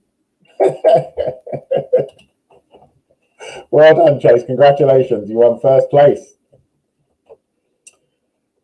Look at that. Look. Oh, we're having to go out. It's raining, Mummy. It's raining. I don't want to go out. I've got all my coat all beautiful. Okay, then we have Fabulous Fellas Non-Doodles. I only had 2 entries for this one as well. Get more entries in, people. It's a good cause. So second place was Bo. A fabulous non-doodle, I'm sure you'll agree. Look at the keenness in his face. He's so ready to do something. Got caught on the computer. I hope you weren't watching anything you shouldn't have been watching. Well done, Bo. And first place, and again a worthy winner, I think, is Fergus. Look at that. Beautiful dog. Beautiful dog. And so much grooming required to keep that coat like that, but he looks fabulous, doesn't he? Really handsome boy. That was Fergus. Congratulations. Well done. Very deserving. So hard to keep those coats. And look, beautifully groomed. Look how straight and clean and unknotted his coat is. And it takes a lot of work. I know I've got a few friends who've got Briards, and they take a lot of maintaining. So well done, Fergus. Well deserved first. Congratulations. Okay, the next class was a tough one. Oh my God. Those eyes. Oh, the windows to the soul. So third place on those eyes goes to Matilda. And I thought this picture really captured that kind of, I'm really sorry, but expression. Look at that. Oh, I'm really sorry, but what can I do? I'm sorry. So yes, and again, really pretty picture. We saw that picture earlier, and she's really very pretty little dog. Look at that. Look, it wasn't me. I'm so sorry. I'm so sorry. Really expressive eyes. Love that one. Second place went to Bonnie. And in Bonnie's picture, what I looked at, and I just thought, she is clearly not amused. Look at that. Look, yeah, I'm not impressed. Whatever. You can see Mum there going, oh, I really love you. And Bonnie going, yeah, whatever. Oh, gosh. So that was Bonnie. And in first place came Poppy. And Poppy's picture, I wrote, she is clearly planning a counterattack. So that was one of my favorite. I love that picture, but it's not that one. But it's like, she looks like that.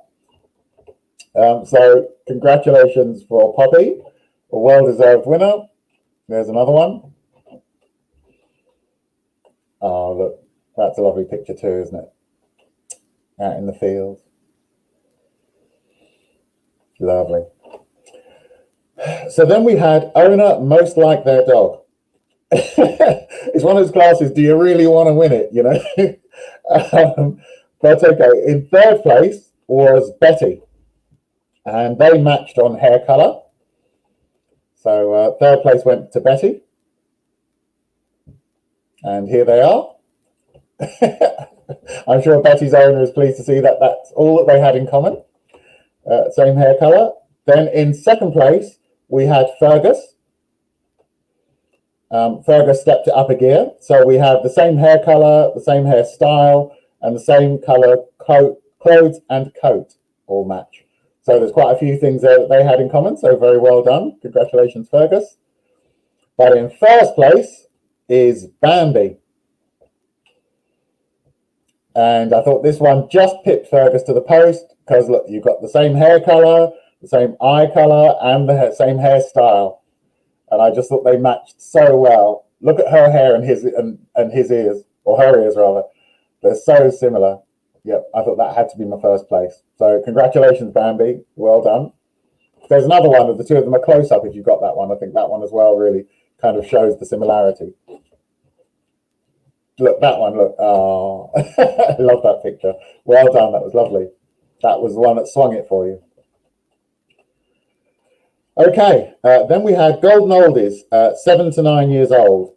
So it's quite a narrow range here. We've got 7 to 9. And okay, in third place, we had Matilda, who was 7 years old.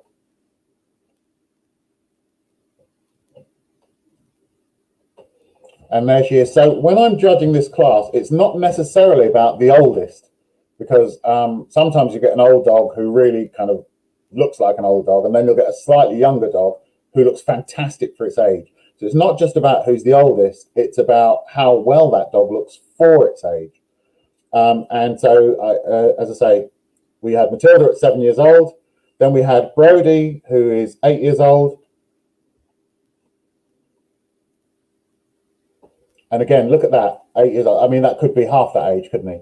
So lovely, lovely. And again, you see often with cockapoos or poo and oodle crosses in general, they tend to make old bones. They tend to do quite well. Even things like the Labradoodles and so on, which are quite big dogs, they do tend to go on for quite a long time. So it's lovely to see them looking in such good condition. Look at that. Again, he could be half that age. But my winner is Bo, who is 9 going on 10. So was still able to enter because he's not yet 10. And he won first place. And look at that. Look, he could be half that age, couldn't he? Amazing looking dog, 10 years old.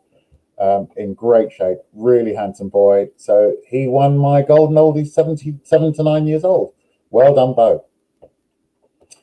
And then we move on to the real golden oldies, which is the 10 years plus. I have to say the oldies groups are pretty much my favorite groups. I love to see the old dogs, and I love to see them come back year after year. So my golden oldies for 10 years plus is in third place. We had Freddie, who is nearly 13 years old. Have a look at Freddie, though. Look at him. Look, if I told you he was 4 years old, you'd believe me. Amazing. Look at that. Nearly 13 years old. Fantastic. Second place, we had Monty. Now, have a look at Monty. Monty, believe it or not, is 15 years old. 15. Incredible. Incredible. Look at that. 15 years old. Look how clear his eyes are still. Amazing. You should be very proud. He's in great shape for a 15. Any dog at 15 years old has done really well. But that's a joy to see. Well done. And my first place is Kira. Now have a look at Kira, and those of you who don't know, how old do you think she is? She, believe it or not, is 15 and a half years old. 15 and a half years old. And wearing our colours, which is great, but she's 15 and a half years old. Amazing. So definitely Kira got my first place, and well deserved. Any dog that's made it to 15 years old has done well. So fantastic job. Well done to all three of you, and keep going. Amazing. Okay, so then we had a slightly unusual class, not one I'm used to judging, I'm not going to lie. It was not a dog, not a problem, because we'll judge anything. We don't mind. We'll judge anything. So in third place, because I had them as a kid and I loved them, was my guinea pigs. So well done to the guinea pigs for coming in third. Look, there they are. Maybe I should get some more guinea pigs, actually. I haven't had guinea pigs for a long time now. And in second place, I just love the expression in this picture, was Alfie the cat. Look at him, just plotting, just plotting. What should I do next? Should I leap on your head? Should I run upstairs? Should I run downstairs? Should I just sit here and look amazing? Love that picture, really well done. And first place was another cat, or cats, and that's Chase. Look at that, look.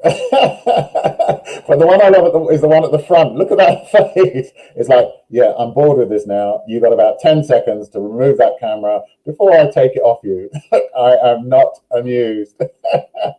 All the others look all keen and excited, and Mum there is like, yeah, you know what, I'm so done with this. So that was my first place. Well done.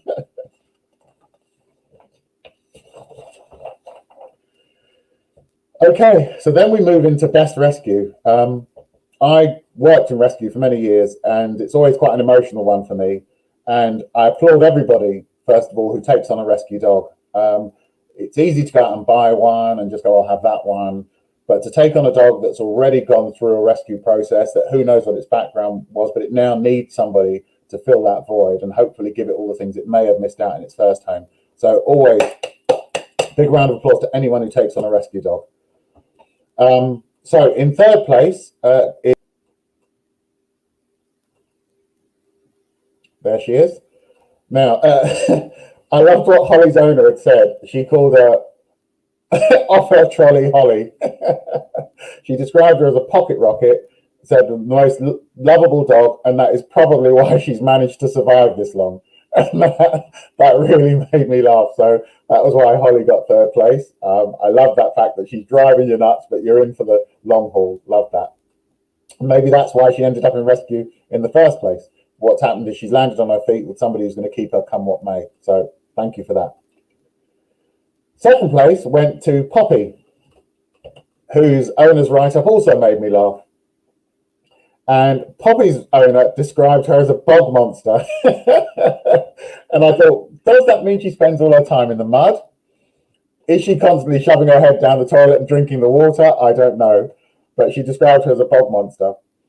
And this picture here is probably my favorite picture from the whole show. I love this picture. It's great. That needs to be on posters. It needs to be on cards. If I saw that in a shop on a poster, I would definitely buy it. So promote that picture, Poppy's owners, because I love that.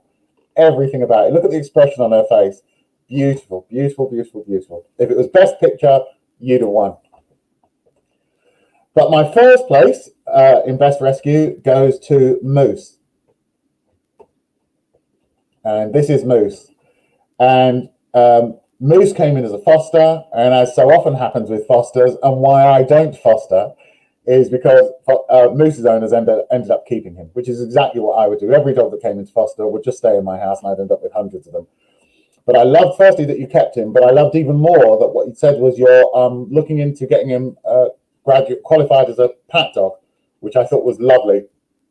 And I thought somewhere out there'll be an owner who really missed out on a lovely dog. And pat dogs, those of you who aren't familiar with pets as therapy dogs, it's such a wonderful thing for dogs to do. You can take them into nursing homes and schools and show them to the children, hospitals and so on. And it's just such a lovely thing. I've done it myself. And when you see those people come alive when that dog comes into the room, there's really nothing like it. So if you've got a steady, calm dog and you're not familiar with it, look it up, pets as therapy dogs. We need more of them. And I love that Moose is now hopefully going on to that role. So congratulations. Well done to you all, but particularly well done to Moose. Congratulations. And my final class was the fancy dress. And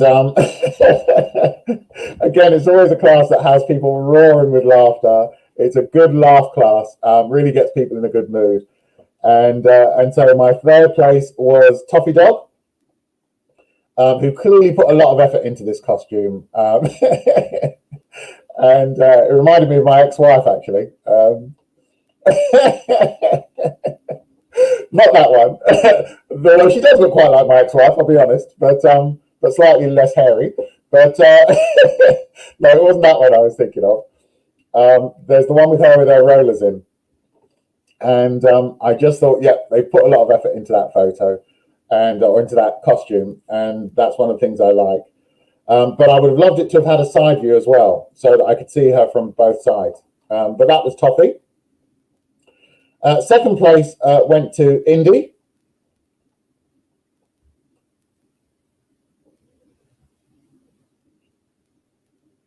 And there she is in her bumblebee costume. Now, what I wrote about this one was that she clearly put a lot of work into that. Sometimes what you see is people just get a piece of a human costume and just kind of tie it to the dog. But here you can clearly see the owner has put some work in. They've created this costume. And I particularly like that. It's not just a bumblebee costume. She's obviously got a piece of striped material. She's obviously got the wings from somewhere else. She's obviously made the helmet bits from something else. And I love that she'd gone to all that trouble. So that was why you got second place and nearly won it. There was very little in it between you and the first place one. So well done to Indy's owner. But narrowly picking you to first place is Molly.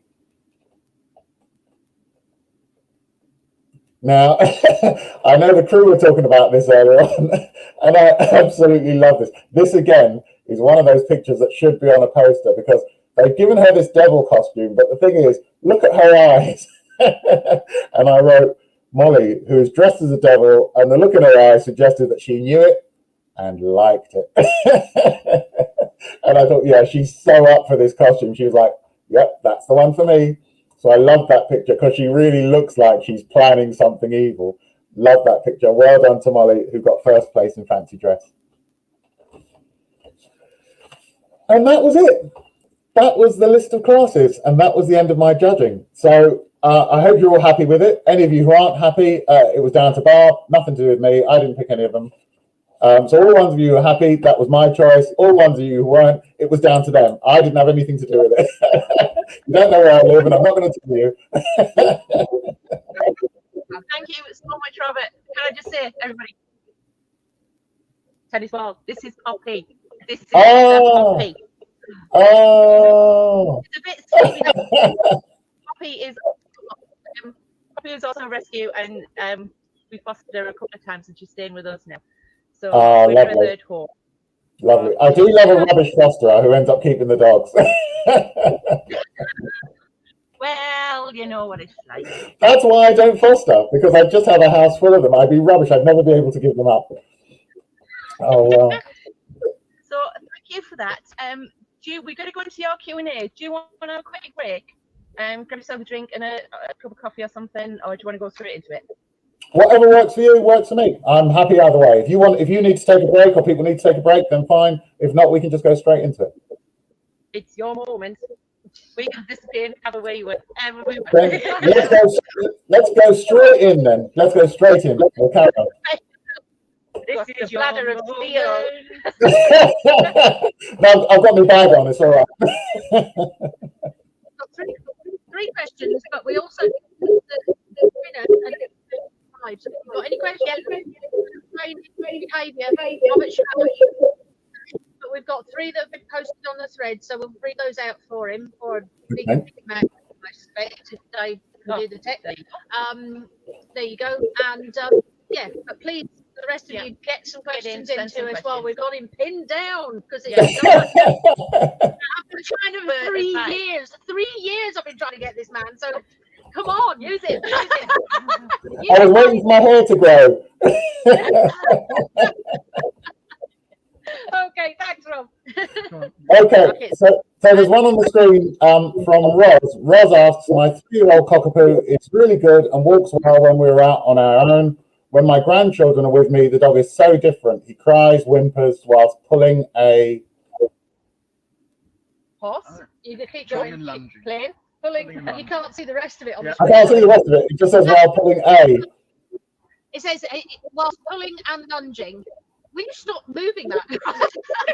Well, I can't see the rest of it. No, I want to. too long. Oh, can I see the rest of it and I'll continue reading it out? You want to see the rest? I don't want to see the rest of it because they ask questions. Right. Okay. Right. He cries and whimpers whilst pulling and lunging. He wants to either be in front of them or with them. What do I do? Help. Good. I'm glad you were able to see that last bit because it changed where my mindset was going.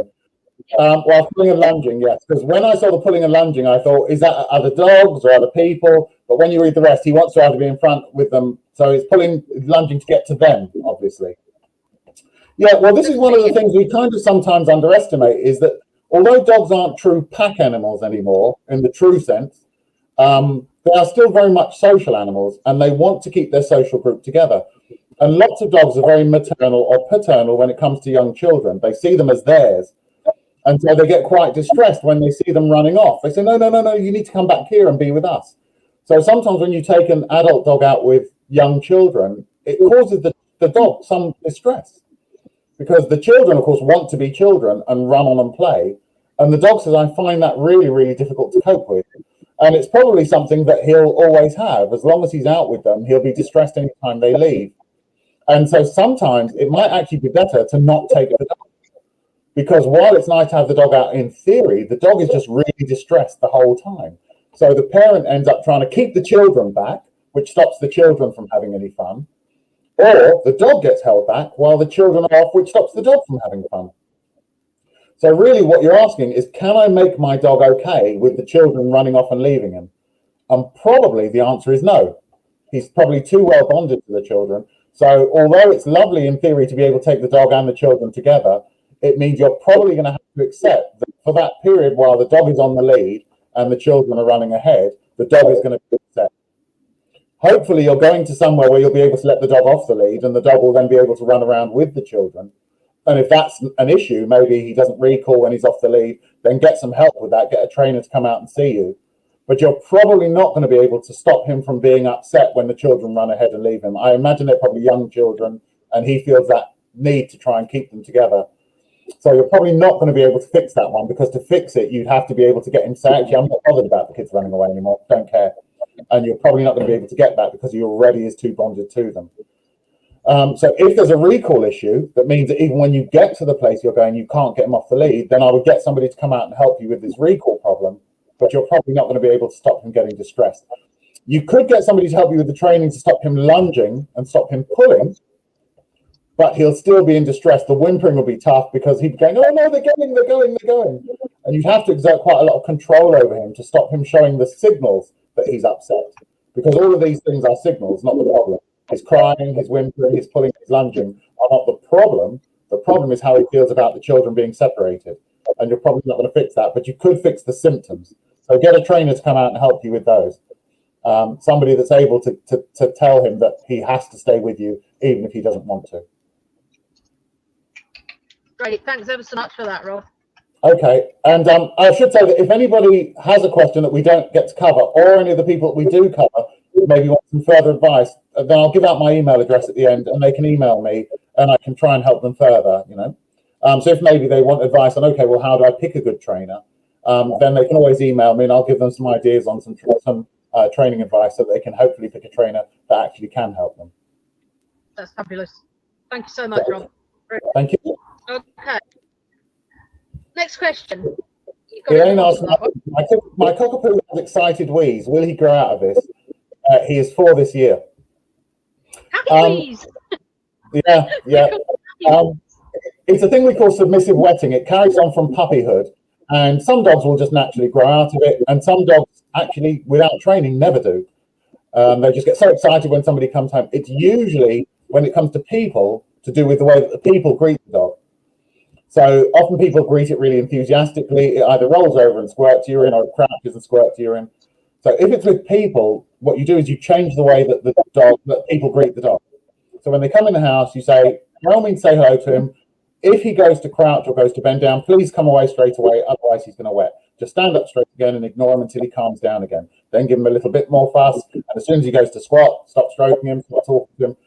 And if people don't overstimulate him consistently enough, he will grow out of it. It'll take a little while, but he'll grow out of it. If people carry on doing that, he'll never grow out of it.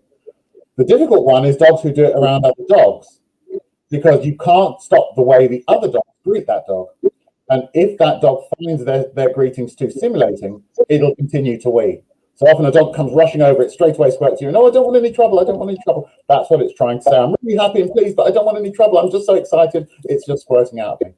If it's a dog who does it to other dogs, you're almost certainly not going to be able to stop it, because it's caused by the excitement of the other dog.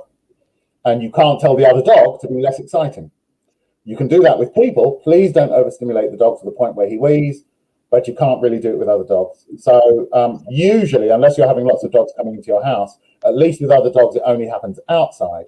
Whereas obviously if it's with people, it often happens inside when the people come into your house. And that's all about changing the way that the people greet the dog.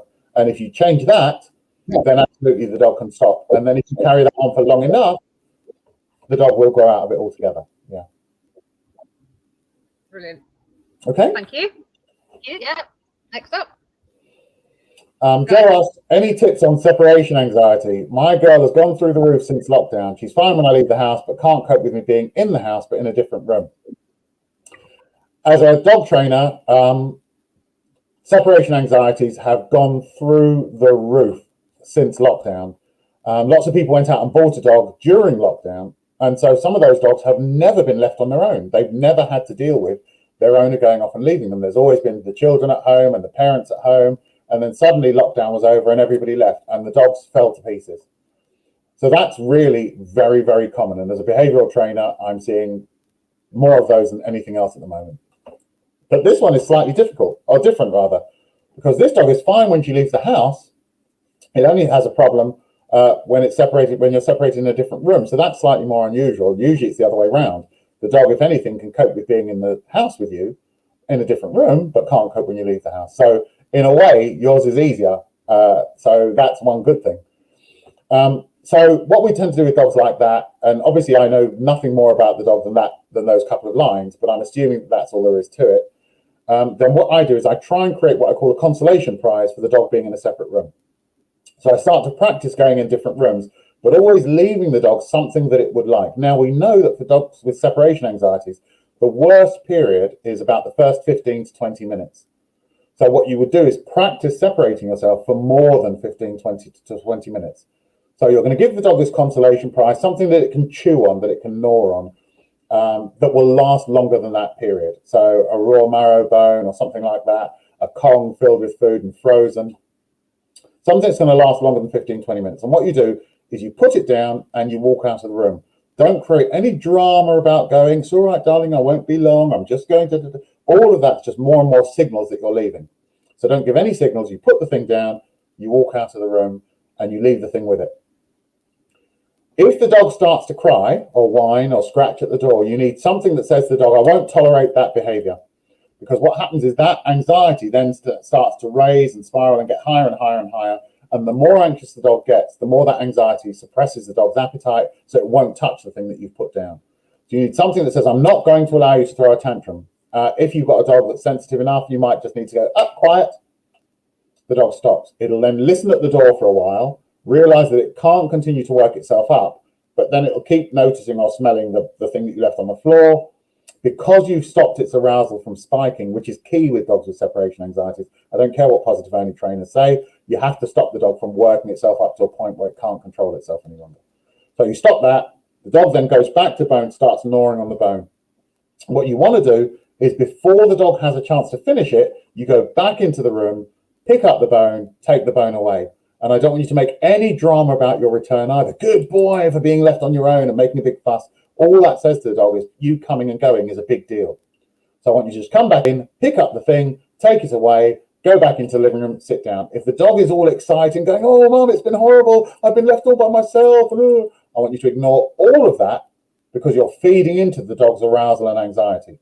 So you just wait until the dog's nice and calm and then you just go, and I want you to practice that in different rooms, different times of every day. And the more often you practice it, the better. What you're saying to the dog is, yes, I am going to go. You don't have any say in it, but I will be coming back. So why don't you make the most of this thing? Because as soon as I come back, I'm going to take it off you. So what you're trying to do is get a dog who says, I better make the most of this thing because in a minute she's going to come back out and then it's gone. The key is you must take the thing away because you're trying to say to the dog, you better focus on that rather than the separation. Hopefully that'll get you in good stead. If not, please get back in touch with me. And one other thing. Try and only give the dog attention when it's not demanding it. Often you find with dogs like that, they're big attention seekers. They're always wanting to get fuss from the owner, and they're always getting it. So they go from getting constant fuss to you leaving the room and them getting no attention at all. So anytime the dog's not demanding attention, you can give it as much attention as you want. You can stroke it, hug it, carry it around, whatever works for you. But as soon as it comes over and puts its head on your knee and says, I need a fix, or it claws at you and says, I need access to you now, I want you to try not to respond to that at all, because the more you say you can have attention whenever you want it, the harder it is for the dog when you suddenly leave the room and deny it. And that may be why he's worse when you're in the house, because he thinks he can get that attention, but now can't cope with not. Have a go at that. And if you get stuck, send me an email and we'll go over it in more detail. Thank you. Okay, any more? Hi, yeah, I've got a live one. Hang on a minute. Abby, come here. I'm not going to come now. Abby, come here. So it's a recall issue then. So this is Eric. And Eric is 5 years old tomorrow. Okay. And Aggie in the background here. Come here, sweetheart. This is Aggie, and she's 3 years old next week. So they get on absolutely fantastically. The problem is, if you pet Eric and not Aggie, Aggie then comes and bullies Eric out of the way. Right. Like we just saw. We know. And this happens even if Eric's got a toy, we know damn well she doesn't want it, but she will go and take the toy off him. Right. So one that wants to be, she's demanding all of the time. She could be laid up with me on the sofa. Eric can go and get a toy out of the toy box. she can instantly know he's got a toy, get up, go and take it off him, bring it onto the sofa. Eric will go and get another toy. She wants that one. So basically, Eric can't have anything of his own. And if you pet Eric, come here, Eric, son. Well, you just saw it there. As soon as you reached across to him, she was over there straight away, wasn't she? Yeah. She just. And this is what we get. We get this constant crying, whinging. If you don't pet her. And does she then start to physically bully him? If you try to carry on, does she then take it out on him? She pushes him out of the way, or tries to push me out of the way, as you can see, to try and get to where, to try and get to me. Yeah. And it doesn't matter whether it's me or my husband that does it. This is exactly what we get all the time. She muscles in. She starts this silly noise. So you see, it's you cute. see what's happening is some of the time it works. So you see, when you stroke him, she immediately pushes out of the way, and she does get stroked. So it reinforces that behavior. This is actually working. And what happens to some dogs is they kind of want to be an only child. They say, I don't really want to share. I don't see why I should have to share. And the moment she tries to push in and your hands make contact with her, it reinforces that behavior. It works. And there's a thing we call random reward. It's basically the principle why we gamble. We gamble because we hope if we keep gambling long enough, we'll win. And you only need the odd one or two win to convince you to keep doing it forever and become an addict, because I might win again this time. So it's one of the most powerful ways to teach. But the problem is you're doing that sometimes with her. Sometimes she gets rejected. No, it's his time, leave him alone. And then other times you reinforce it by stroking her. So it says to her, it's always worth it because I might win this time. And of course, if she does win, she's much more likely to do it again. Yes, I did succeed in pushing him away. Yes, I did succeed in getting that toy. So I teach my dogs a thing I call my time. This is my time. And for each dog, they have their time. So if I get a second dog and I start stroking the first one, as soon as the second one then gets out of its bed and starts coming over, before it's even reached, I send it straight back. This is not your time. This is his time. And I get to decide whose time it is because I pay the mortgage. So the day it's got your name on it, you can decide who I can touch and when. But as long as it's me, if I start stroking this dog, it's because I wanted to stroke this one.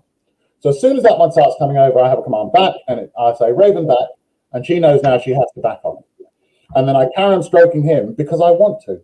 And then when I'm finished stroking him, I'll let him go, and then I'll call her over and I'll stroke her. So I say, you won't miss out, but you just don't get to decide when it happens. Yeah.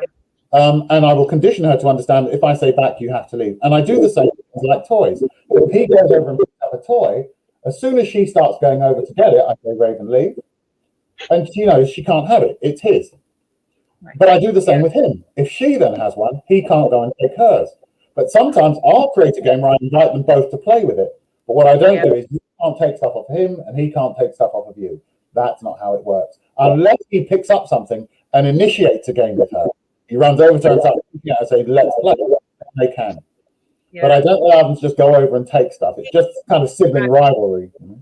He sometimes goes and gets a toy and brings it in and drops it because he doesn't actually want the toy. He wants to show her that she can have the toy and he wants to cuddle. Yeah, yeah. So they're very good at strategies, aren't they? Wanting a cuddle or a stroke or a pet.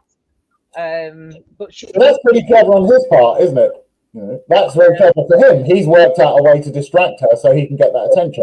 But what I suspect happens is she goes for the toy and she plays with the toy for a minute until she sees that he's getting stroked, and then she probably drops the toy and says, no. I only wanted the toy if I thought you wanted it. Now you don't want it, you wanted cuddles, well, I'm stopping that too. Yeah. So again, there's this kind of squabbling because some dogs just aren't very good at being equal. Yeah. And sometimes this is where the problem occurs. We try and treat them all as equal, but the dogs say, actually, equal isn't really working for us. Sometimes with some dogs, you have to promote one dog to stop that kind of squabbling. And usually you promote the dog who's trying the hardest. So you say, okay, you clearly are trying to be above him. I'm going to show you that you're above him. And then there's nothing for you to talk over. So what you do is you try and make sure she's aware that you think of her as next in line. So she gets all the treats first, she gets stroked first, let's in the car first, out the car first, in the house first, out the house first, lead on first. So you're starting to say to her, look, the two of you don't have to compete. I already see you as higher. And sometimes he goes, okay, thank you. That's what's going to stop all this problem. then I don't mind. But it doesn't always work. But sometimes the dogs just say, we really don't consider to be equal. I want to be in charge. I want to be the eldest child, and him to be the youngest. Which still means if you've got two children, they still get everything, but the older one gets more privileges because they're older. And sometimes you need to do that with dogs. It's not about saying you're the pack leader and you're second in command. It's about saying, okay, if you really need to be comfortable, to feel that you're seen as an older child, if you like, then I'll do that with you. But you're still not allowed to bully him. Yeah. So again, we can have a chat about that afterwards if you want to, and we can go into more detail with it. But I would suggest teaching her, first of all, what's her time and what's not her time, and then maybe looking at the two dogs and seeing if you can maybe promote her to the point where she feels less challenged by him. Yeah, that's great. Thank you. Yep, my pleasure. Oh, Susan's got one. Susan asks, my dog loves me, but if I try to take something from him that he shouldn't have, he growls and snaps at me. What can I do? Okay, so this is a little bit controversial. So I personally don't think that dogs love in the way that we do. I don't think my dogs love me. I'd love to think that they love me, but I don't think they do. I think that's one of the reasons why we can rehome dogs, is because they're fiercely bonded to us, they're loyal to us, but they don't love us. It's not the same thing. And the reason I say that is because I think sometimes we feel betrayed by the dog because of what he does, because he's supposed to love us. But he didn't love us in the first place. He saw us as a valuable and useful resource. And as long as that was the case, they stuck with us. If you look at a pack of wolves or a pride of lions, the alpha animals are totally bonded to each other. They feed together. They only mate with each other. They're totally bonded. And yet as soon as the old male gets dethroned, she moves straight in with the new one. She didn't love him. He was just the best provider. So I think that's the first thing, because you say he loves me, but as though this is a signal that maybe he doesn't love me as much as I thought he did. And the answer is he probably doesn't love you at all. But with things like this, it's not personal. He just says, I want to keep my stuff. I don't want to give my stuff up. This is valuable stuff. Why should I give it up? It's just like me coming into your house as a burglar and trying to take your stuff. You'll defend it because you think it's yours. Well, that's what he sees. He says, no, this is mine. I don't want to share it, and I don't want you to have it back. You have to back off and leave it alone. So there's probably an underlying problem, which is really what your problem is, which is the way that he sees your relationship. A symptom of that problem is this. Because I see our relationship this way, I feel that I can treat you like this. In the same way that a husband who is perhaps abusive to his wife will justify the abuse that he gives because she's just the wife. You know, I should be able to treat her this way. And that's what can sometimes happen with dogs. The relationship you have with the dog enables the dog to make choices that you don't want him to make. So me personally, my dog doesn't own anything.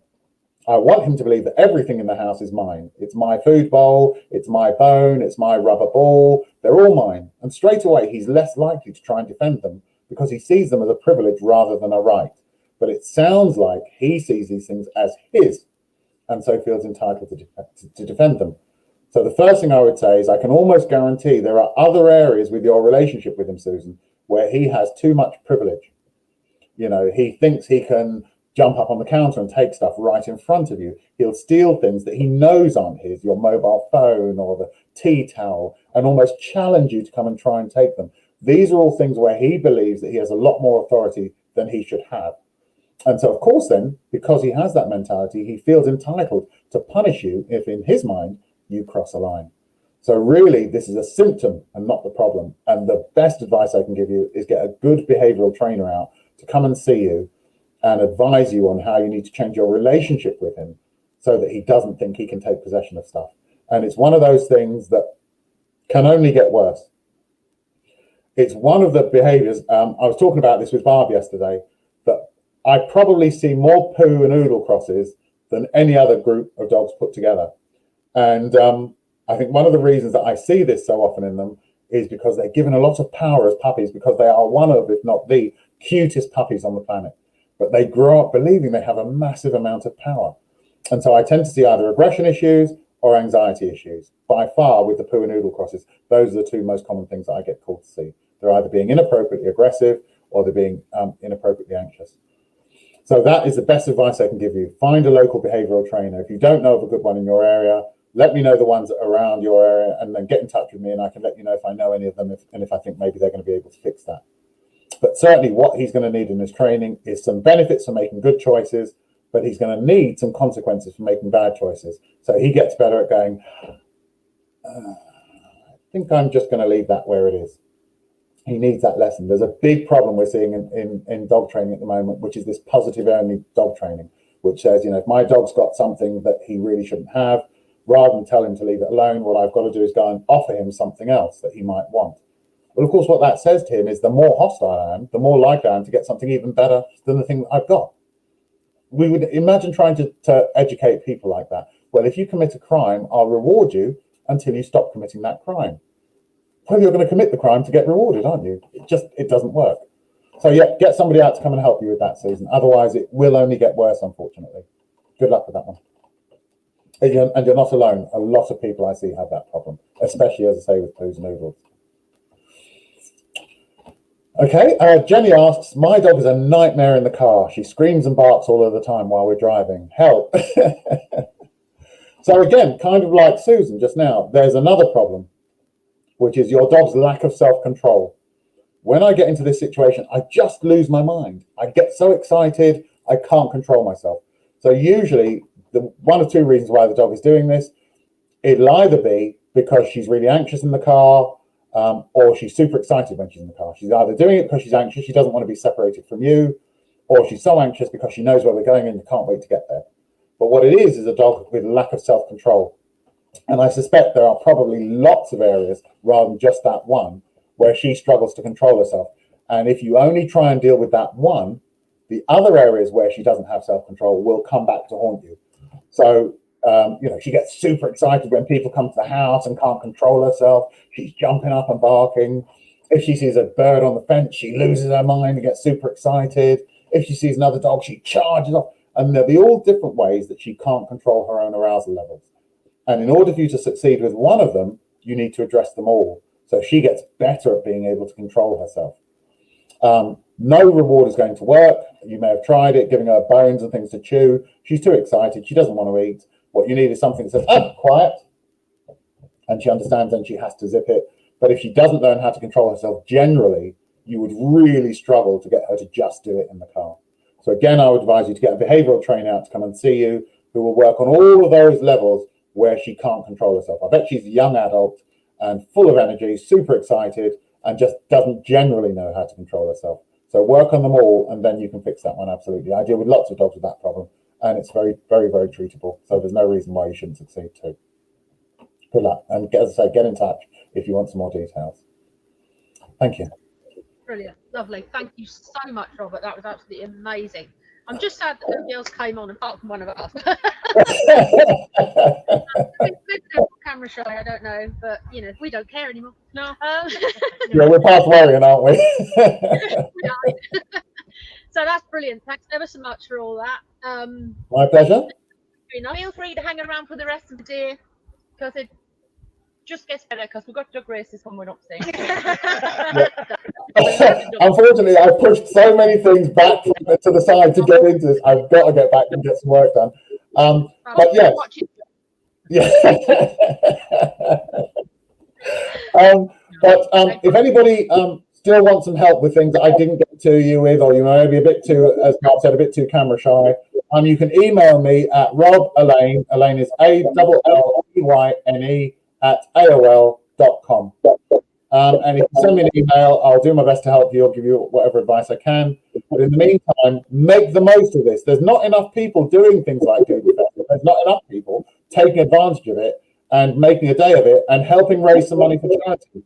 You know, all of you people who did rescue dogs, it's pieces like this that get the money to help charities run it.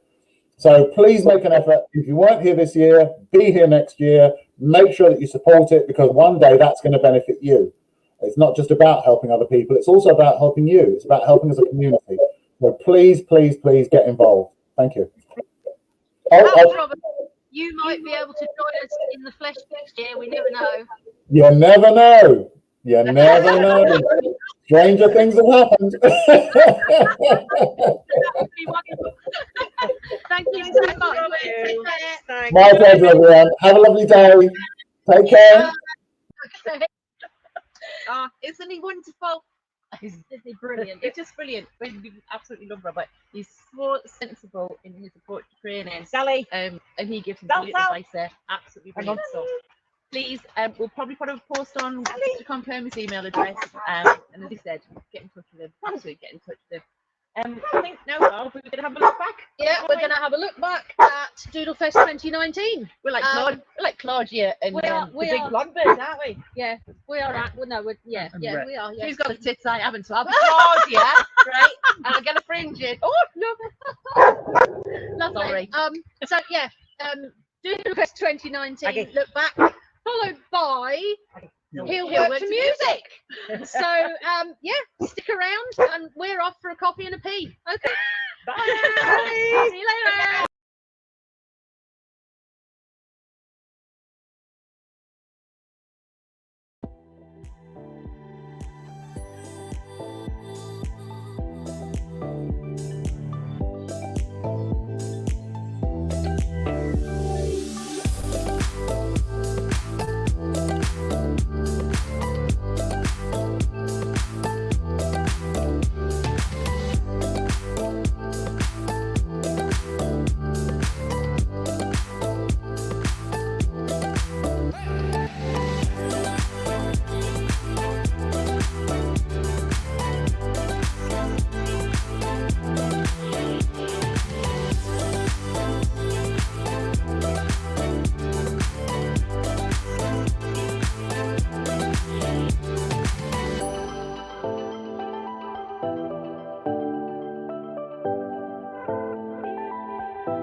Everyone, my name's Margaret and this is Molly.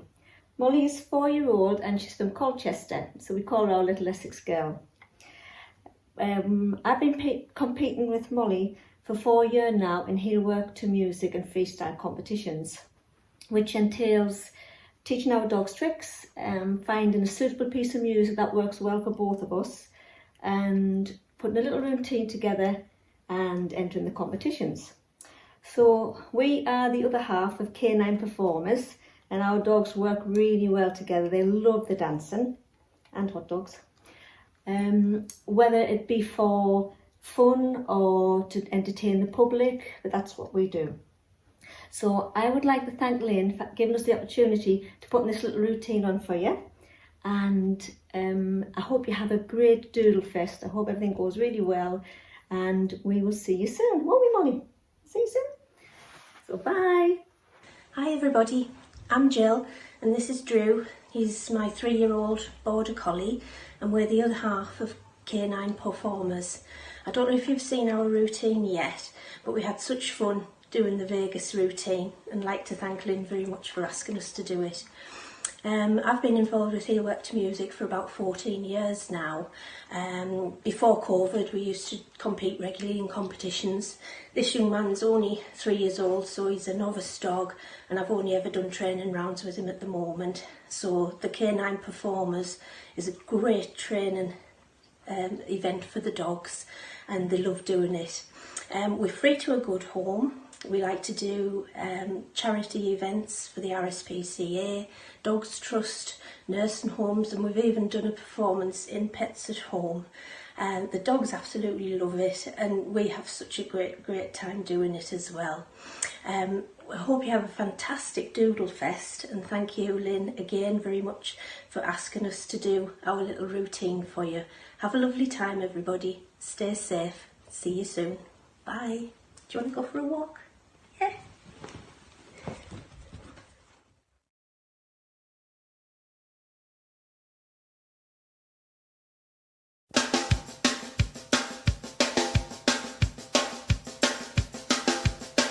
Hey baby, let's go to Vegas. Kiss a single life goodbye. Hey baby, let's go to Vegas. Bet on love and let it ride.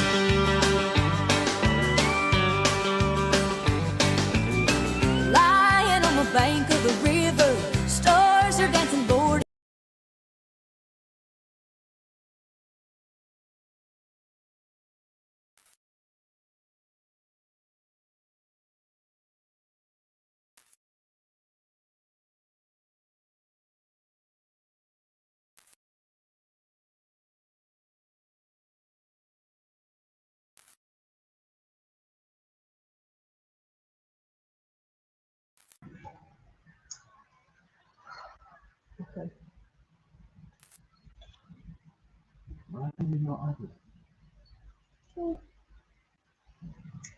Sorry guys, bit of a technical issue.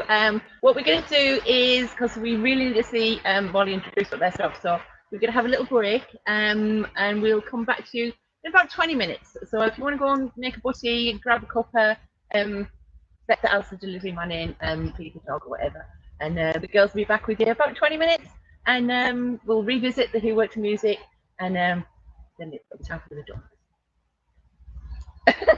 Quack! I keep doing that, right? Because we've got a deaf dog at home, so we don't talk to her. It's all signals. So I'll spend all day telling her she's a good girl. Anyway, guys, thank you for joining us this morning. Hope you've had a good time, and we will see you later.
Doodle Trust allowed us to have Hudson in 2014. We met Lindsay the fosterer halfway between Cardiff and Leeds, and he immediately settled down and became part of our family. He's so quirky, so naughty, and has been permanently in and out of the vets since the day we've had him. I think he loves the vets. He's now 11 and a half and is only now beginning to slow down and stop tearing round the house. We love him to bits. We're so lucky to have him. Thank you, Doodle Trust, for letting us adopt Hudson.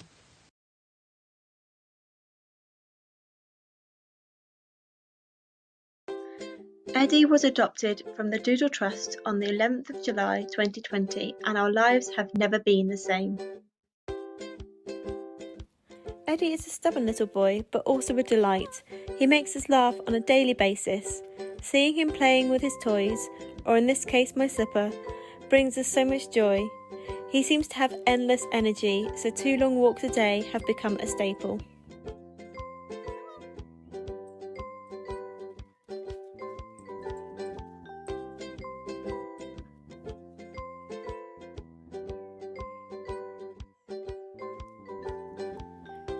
Luckily, we're quite active people, and we went to Skye earlier this year, and Eddie discovered his love of mountains, but was less impressed by the sea. Since coming to live with us, Eddie has become my running buddy, and we recently completed our first virtual Canicross race together. Eddie is everything to us. In a very, very difficult year, he brought joy and laughter. We are very grateful to the Doodle Trust for allowing us to adopt him, and we are looking forward to many, many more adventures together.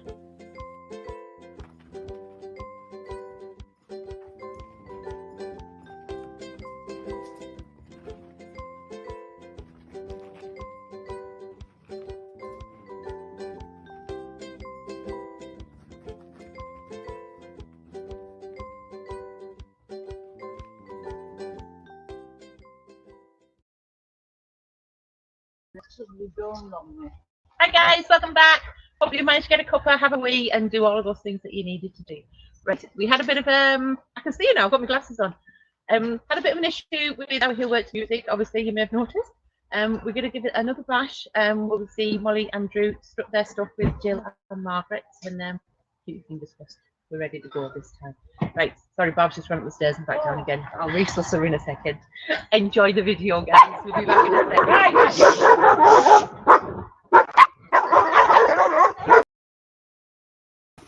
My name's Margaret and this is Molly. Molly is 4-year-old and she's from Colchester, so we call her our little Essex girl. I've been competing with Molly for 4 years now in heel work to music and freestyle competitions, which entails teaching our dogs tricks, finding a suitable piece of music that works well for both of us, and putting a little routine together and entering the competitions. So we are the other half of K9 Performers, and our dogs work really well together. They love the dancing and hot dogs. Whether it be for fun or to entertain the public, but that's what we do.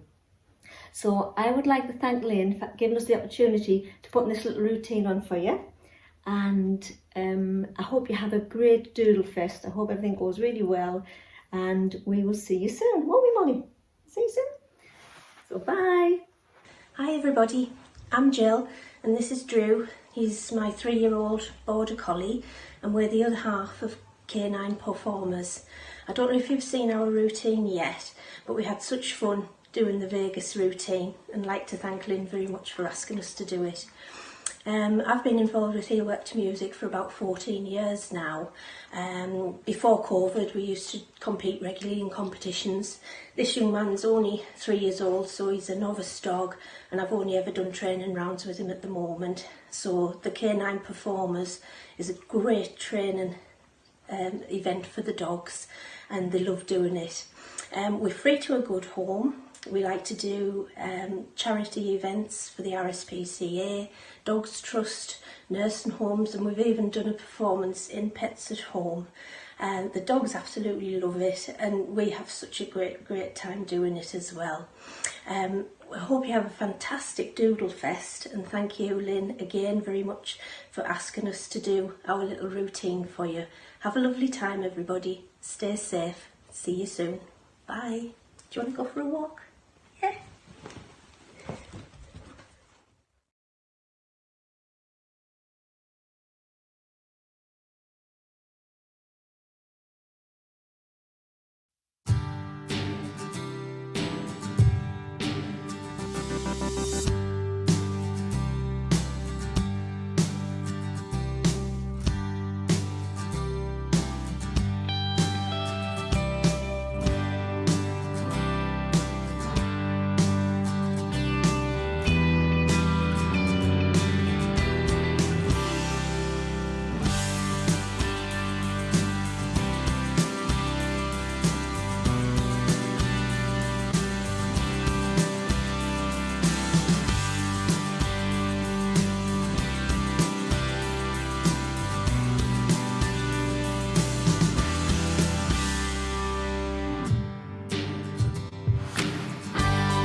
Super good because, and I'm not making Doodlefest all about me, right? But those are two of my customers as well, and they are the sweetest dogs. Absolutely love them to bits.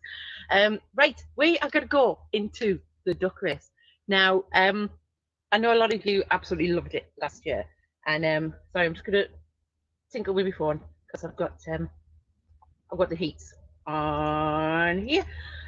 So we've had a lot more entries than we did last year. Thank you for that, because it's raised a canny bit of money for the doodles. So we have got, I think there was about maybe 7 or 8 heats. So what we're going to do, top 2 from each heat is going to go through to the final, which is later this evening. So we've got 15 ducks in each race. We're going to run it for 45 seconds this year, which is a little bit longer than last year. And if anybody would like to join it, hit whatever you need to do to join in, because I want to see you all cheering your ducks. You might get to see yours cheering ducks. You might get to hear Lisa laughing. Where's more of a cackle, really? See? But yeah, I will attempt to do some commentary the same as last year. So, people, if you're in the room, you are in this heat. If you are called Ian, right? We'll start from number 1. So, Ian Sivright, you are duck number 1. Jack Oram, you are 2. Elle, you are number 3. Mike Parker, number 4. Pauline Parker, number 5. Vicky Livesey, who's busy running apparently at the minute. Number 6, Jen Smith, who may not have any electricity at the moment. She took 7. Number 8 is Charlotte Sivright, who got a husband and wife team again this year. 9, Carol Sharp. 10, Shell or the Run family. They're taking over this one. Christine Winkler's number 11. Number 12 is Valerie McRae. 13 is Helen Kennedy. 14, Christine Winklers. And 15, Will Thomas. Now, a lot of you guys paid for a million ducks, so you may find that you're racing yourself in some of the heats, but what can a girl do? Right, so we are with Magic Dave. Oh, like Darcy, here, we're all good to go. Hang on, I have to put my glasses on, right, so I can see the ducks. Right. Are we? Oh, hold on. Oh, yeah, look at that. Can still hear me? I hope so. Hello. Right, are we ready? Oh, no, let me just have a look, see who we've got there. Right, I haven't got a duck in this, but I am going for the surgeon with his mask on because that's one of our NHS ducks, and they're just super, super. Right, you ready, Dave? 3, 2, 1, go! I love that noise. Come on, duck number 6. Come on, number 6. That little bloody devil with a spider on. Look at him, look at him, look at him. Doodle trust, don't get a wriggle on. Come on. Number 5's done. Number 5, peak too soon, peak too soon. Oh, number 6 is coming up. Come on. Let's go. Yeah, Come on. down to 15, 1 sec. Come on. Come on. Oh, you've stopped. Get paddling. What? Get paddling. Those second things are going. 15, Oh shit! Right, sorry, hold on. We're just gonna scrap that. Right, this is gonna be in the outtakes. We would have. I would have been making shit up for 45 minutes then for that. You can't get the technical stuff. Right, hold on while we go 45 seconds, not 45 minutes. Hold on while Dave does his thing. Oh, I learned to count. No. What was that going to last 45 minutes. I thought the timer was going a bit slow, and I was kind of like, I could keep talking. That's more like it. Do you know? Right, you ready again? Right, so who are we going for this time? Right. Oh, look, we've got different looks now. So you're still the same numbers as before. I'll tell you if you've won later. So remember, top 2, go through the heat later on, and I'm picking the oh, it's a strawberry. I'm going with strawberry. Wait, I don't know what number it is, but I'm going strawberry. Right, you ready? 3, 2, 1, go! Oh, go on, duckies! Go on! Oh, look, 9 storming ahead. It's on steroids. Bad. Oh, Oh, look at it! Come on. what number 2? Strawberry, come on, number 12, man. Number 12, you Oh, are. Come on. he's listening. He's listening. Look, come on. 12. Come on, look, the old blokes. Come on, beat the old blokes. Come on. Ah, look, see, number 3's got it. Number 3's got it. Come on. Strawberry, come on. Come on. Going backwards. Move. Come on. Paddle. Oh, look. The boss coming through. Look at number. Oh, come on, number 12. Look at number 12 coming. Oh!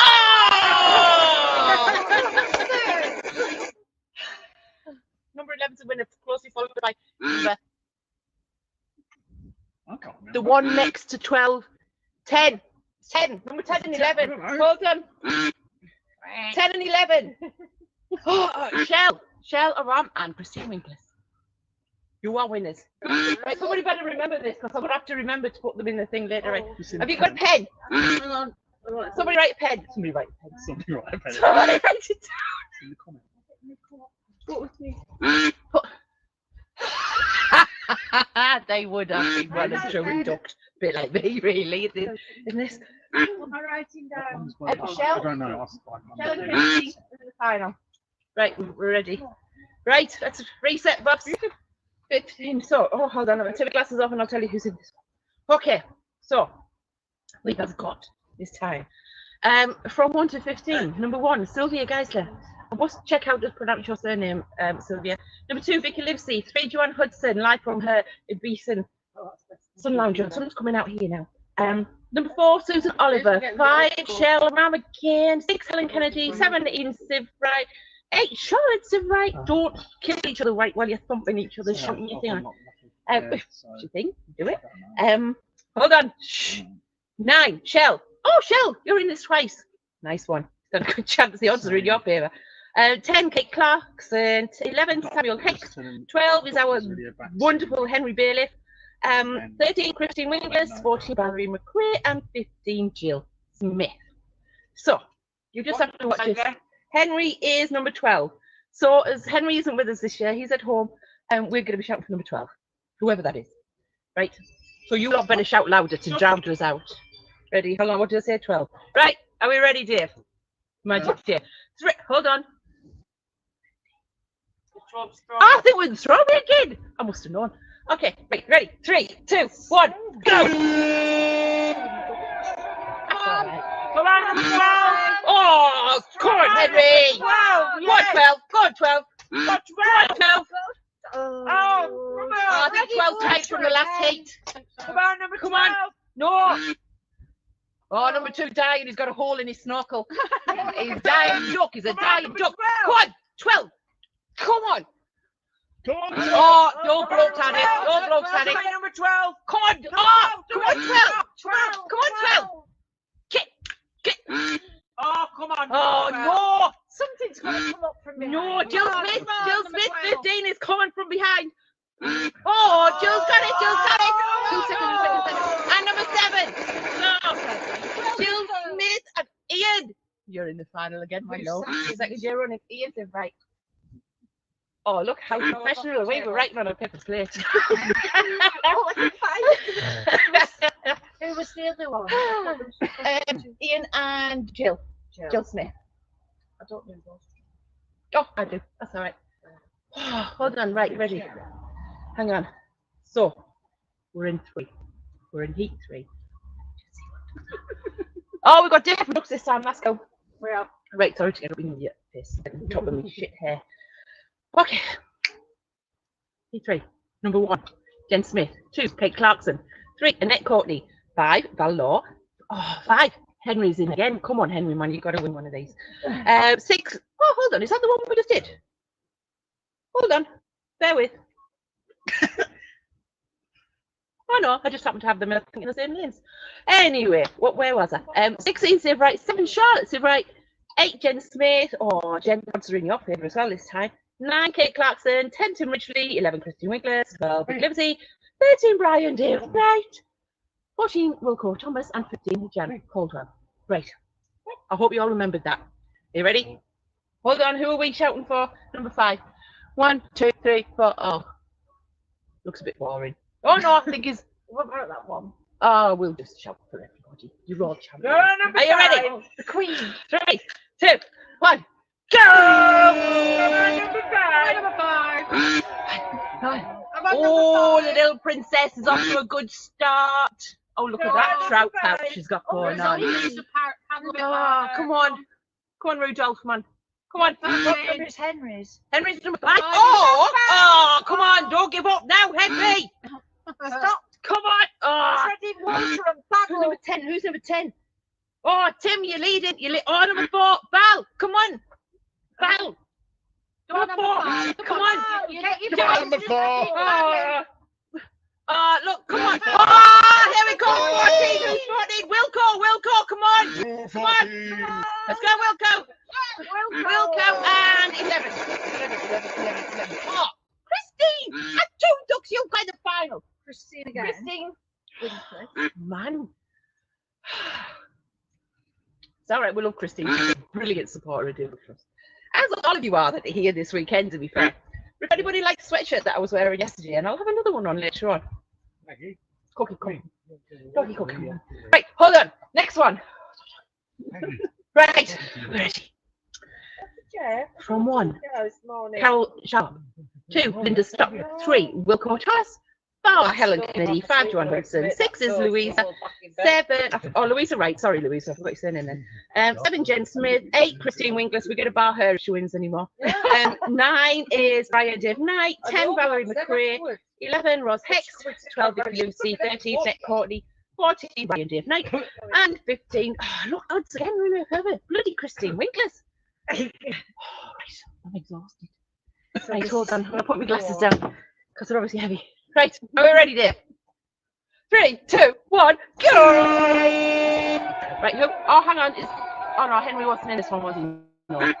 No, like, who's your favourite? Okay. Hold on. Mrs. Doubtfire. We're shout for Mrs. Doubtfire. Lucky's there as well. Oh, look, oh, check out Batman.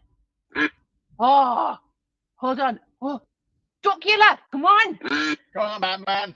No, no, Batman, look at them, got an evil eye. No, come on, Mrs. Doubtfire. Batman, where have you Mrs. gone? Doubtfire. No. Come on. Mrs. Doubtfire. Come on. Get the What's doctor number up 7 going to there. be? Nessie, that's Nessie. Nessie. Come on, Nessie. Number 2. Oh, number 10 coming like a bat out of hell. Oh. Number 10, number 12. Number 10 and number 12 is back to Christine, I'll tell you. Oh, sorry, Christine. Oh, hold on, I don't know what you're going to. I'm being that excited. I don't know where I'm number 10, Valerie McRae. Oh, Who was the other one? Who won? That was the one. 10. 10 and 12. Oh, was it 12? 12, yeah. Hey, it's Vicky Dempsey. Oh, has Vicky done one? Yeah. Yes, her out. She's done that when she's walking on. You did it, you did. Oh, it's organised. She's been 2 or 3 years. She has. Honestly, bless you. You know what she's like. She's just here for us to take the piss out of. Yeah. She isn't really. It's not. Right, I've no idea what heat we're up to, but it's this one. Right, so from the top, number 1, Sue McLennan. 5. Is it? Oh, it's 5. 1, Sue McLennan. 2, Samantha Finnister Smith. Sorry, Samantha. 3, Susan Oliver. 4, Sylvia Geiser. 5, Sue McLennan. 6, Jane Smith. 7, Christine Bloody Winkers. That woman. Oh, Christine, we love you really. We do. 8 is Val Law, 9, Helen Kennedy, 10, John Caldwell, 11, John Patterson, 12, Helen Kennedy, 13, Michael Thomas, 14, Jan Caldwell, and 15, Helen Kennedy. So, right, if Helen Kennedy doesn't win this heat, see, she's got 3 dogs in it. Who did these? Who did them? Right, are you ready? Ready? Hold on. Strawberry's back, but I'm going. Oh no, I'm going for the mermaid this time. Or is it a fish? It's a mermaid now. Right. Axl Rose. Axl Rose. Yeah. Where's Axl Rose? Yes. Sorry. Yes. Right. Okay. We are up in 3, 2, 1. Charge! Oh, look at Rudolph. I knew I should have picked Rudolph. Come on, mermaid. Come on, mermaid. Come on, sweet Rudolph. man. Right. Come on, you guys on the back. Come on. Come on, NHS Wonderstand number 12. Get on. Oh, look at 15. Oh, that's bloody Helen Kennedy. Oh, she's going to win this one way or another. No. Well, The one with the mask on. 11. Oh. Hold. Oh, look, it's a dead heat. Oh, my God. Come on, Axel. Oh, come on, mermaid. Come on, Axel. Oh my God, I can't stand this. Oh, they're just going through. Who's it gonna be? It's number 12. And it's bloody Helen Kennedy was second. Right. I have no idea. Who was Number it? 12. Number 12. Oh my God, Helen, you got first and second. First and second. Helen. Oh, this is going to be a race between Christine and Helen in the final. Yeah. That's what it is. 2 more. Right, just catch my breath. Just a second. Right. Next one. 6. Say 6. We're on 6. Okay, ready? From top. Number 1. Yes. Shell around. 2, Kate Clarkson. 3, Sylvia Geisler. 4, Jen Smith. 5, Sue McLennan. 6, Brian Dave Knight. 7, John Caldwell. 8, Helen Kennedy. 9, Christine Winkers. 10, Helen Kennedy. Who did this? 11, Valerie McRae. And 12, Jill Smith. And 13, well, I'm looking for some, Tim Ridley. Let's hope it's not an awkward Tim. Right, we're all good to go. Where's we to go? Tim got one of her dogs, apparently. Yeah. Right, we're ready. Ready? 3, 2, 1, go! Oh, I didn't pick me anything. I'm going 15. Oh no! Oh shit! Hold on, if 14 and 15 win, we've only got 13 in this hit. I didn't tell Dave. Dave, I'm sorry. Technical issue. Right, we might need to. Come on, as long as 14 and you don't win. 13. 15's coming up. Oh, 13. I don't think that's a little block. He's just got his mask on back to front. Oh, come on, read the word. No. Come on, 15. Yeah, no, we don't want 15 or 14 to win. Come on, 13. Come on. No, we need number 10 to win. Oh, no. 13 and number 9 win that because they were second and third. So 13 was Tim. 13 Tim and number 12 is Jill Smith. I think Tim. Yeah, that's what we're doing. That's what we're doing. Who was the other one? Oh, look at that! It's got the there's something there all the time. Yeah. Oops. I think click it before. In my excitement, I didn't know that was there. number Hold on. 9? Okay, so let's just rectify this. 13 and 9. Hold on. 13's Tim. 13 definitely Tim. Number 9 is that bloody Christine Winkless. This is what happens, folks. The more ducks, the better you go. How many next round? Right, hold on a minute while I just compare with directly Dave. 13. 13. 13. Let's do it properly. That's 1 and 3. 1 and 3. I'm not good at numbers. We know this. You're not. I'm not good at presenting either, but it hasn't stopped me. Right. Okay, we're going again. Ooh, Jen, I think you've been doing one. Right, so yeah, I think we're on 7 now. We've got 8 written down. Oh no, 7. Right. So last week, folks. And number 1, Jen Smith. Hope you've got your electric sorted now, Jen. 2, Sophia Geisler. 3, oh, Jen. Oh, hey, it's a battle of the Smiths, this one. Sorry, 3 is Jen Smith again. 4, Madge Hex by bloody Helen Kennedy. Oh, sure. Michelle on this one. And number 6, Jill Smith. See, that's 2 Smiths we've got. Wilco is back in the race. Christine Winkless. Don't know who she is. No, I don't know who she is. 9, Brian Dave Knight. 10, Billy Doodle. 11, Shelter Ram. 12 is Tim Ridgely again. And 13 is Vicky Hex. So, Hex family, I know you're all out in force, so get shouting for your ducks. Hold on while she checks who she wants to shout for. No favoritism whatsoever. Right, hold on. 11. I'm going for Evil Knievel there with a little star on his head. Show my age now. I don't know which number 11 will be. Ready? Do you want my glasses? Right, are we ready? You ready, Dave? 3, 2, 1, go! Come on, number 11. Come on, Evil Knievel. Oh, it's not Evil Knievel, it's this man. Number 11. You're going 11. All right. No. Hang on. Oh, Christine, I can't shout for you. It's this man, so you're in it. Go controlling the heat. Come on, I'm gonna go. Just everybody, come on. Come on, everybody. Let's go. Everyone to break. Number 1. Come on. The packs at the back. Oh, snowman. Evil Knievel's at the back. Evil Knievel's not Evil Knievel. He is now. He's a spaceman. Gone now. 11's got the big King Jeff. Number 3, come on. Where did number 2 come from? Number 2. 2 on Mrs. Doubtfire. What's Mrs. Oh, look, Dave. No, I love Dave. Oh no, I don't have race to pay again?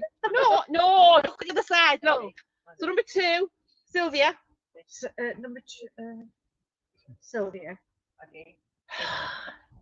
Sorry, Jen, it's the other Smith. And who's Jill Smith. Jill Smith. Jill. Best right Smith on the end. I think we've got a couple of things. Right, guys, thank you very much. I don't even know where we're going next. Where are we going next, Director Dave? Have we done? We're done. Just have a short break before we come back for either news or trick masterclass, depending if we've got any news. Have we got any news? Guys, right, we're going to have a little break. Now, in that time, I want somebody from, because I know there's quite a few of you camping and out and about. I want you to pop a post on the page letting us know what's been going on. If you've got any videos, any pictures, anything, get it in, because we're going to have a little, we like to have a little news bulletin. Just, you know, to share the joy with you all. If you have any roving reporters, please give us a shout and come on live. I can't do all of this talking on my own.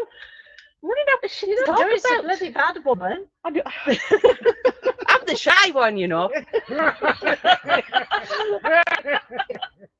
You're bloody cheeky. My mother will think I'm drunk again. Sorry, Mum, I'm not. Took up the tea Lynn's mum, coffee. she's It's all a plan. sober. For now. So yeah, so we would love to chat with you, and we would love to see you on the screen with everything that you've got set up, because I know some of you guys have tried to, even though it's peeing with rain and everything's getting so, I know you're out there doing it. So please share the joy with us. Let us know. But we will be after this. When we come back, it'll be at some point, so we'll see you later. Good girl. Emma and Pete Kirkbride here from Weymouth in Dorset. We were out on our walk this evening and we thought we'd stop to say thank you to the Doodle Trust for all they do with doodles across the UK. We've been lucky to have 3 doodles from the Doodle Trust. We had Oscar and Lily, who came to us in 2011. They say that a dog is for life and not for Christmas. They actually came to us for Christmas and stayed for the rest of their lives. So we are really, really grateful for the time we spent with them. The gorgeous Clara there came to us in September. She's 3.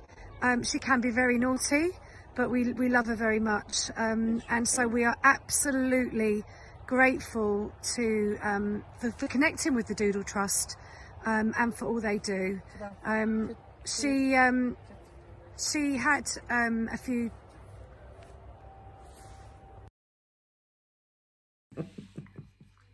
Oh, hello everybody. Can I introduce you to my girls? This little gremlin looking thing here is Gina, Georgina, to use her posh name. She doesn't look much like a doodle, but trust me, she is. Gina is a bossy poo, and she came to us about 7 years ago now, I think. She came as a foster dog. She was from a litter of 5. Hang on, Poppy's just stealing her chew back. And we fostered her. Oh, excuse me. Excuse me. She'll never get into RADA. Yeah, she came as a foster dog.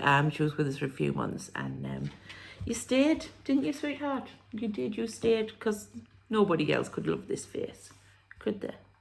Bless her. She's ugly cute. And little Poppy here, who's just chewing a bum at the minute. Poppy, come and say hello to the people. Poppy, come and say hello to the people. This is Poppy.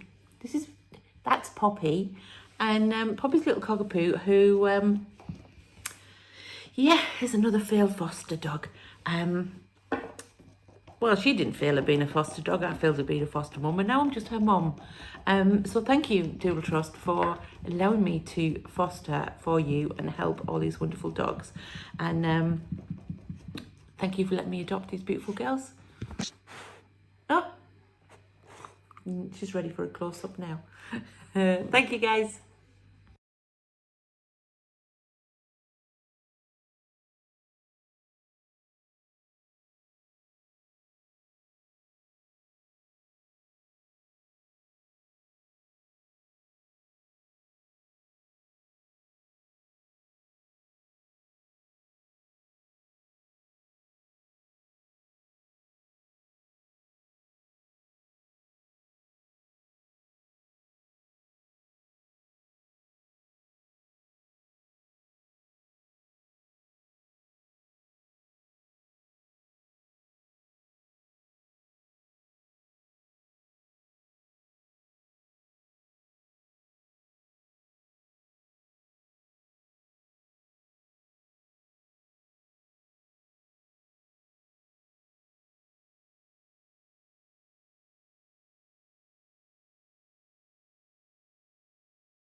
infirmary after accidentally being sent on a 45-minute race.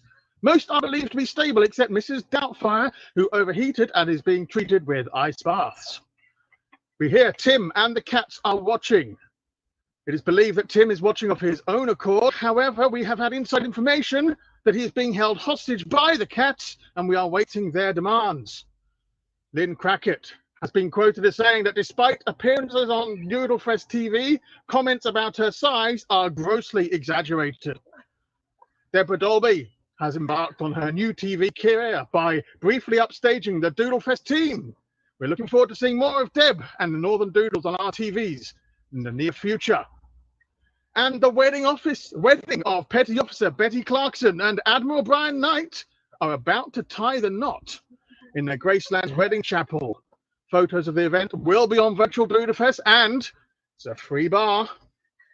And finally, Robert Lyne would like to apologise for referencing the fact he was wearing orange boxer shorts in his recent appearance.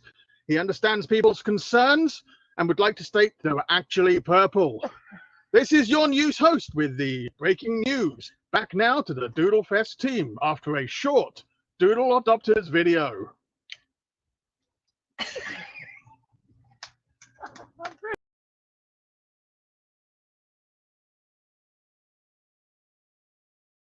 This is Oscar.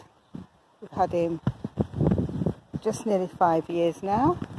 Here he is in our garden, enjoying having a sniff around. We adopted him. We were told he had separation anxiety. He's still got separation anxiety, but he's much better than he was. He's been all over Europe with us in our motorhome. There's the motorhome. He's really good at travelling in it now, just settles down. This is our wild bit of garden that we've left there for Oscar. He's part of our family. We love him to pieces. And we're just really, really grateful to the Doodle Trust for letting us adopt him. Thank you very much. Oscar! Oscar! Hey! Oscar!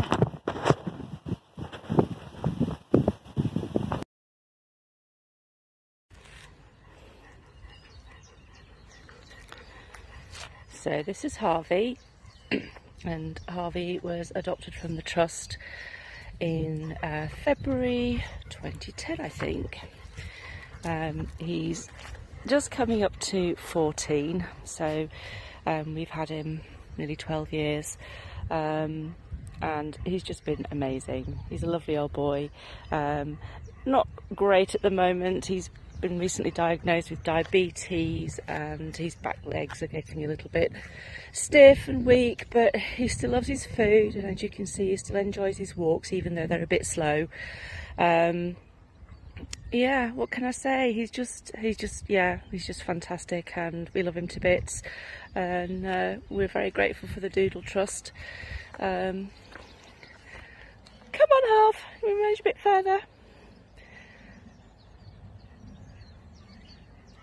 There we go.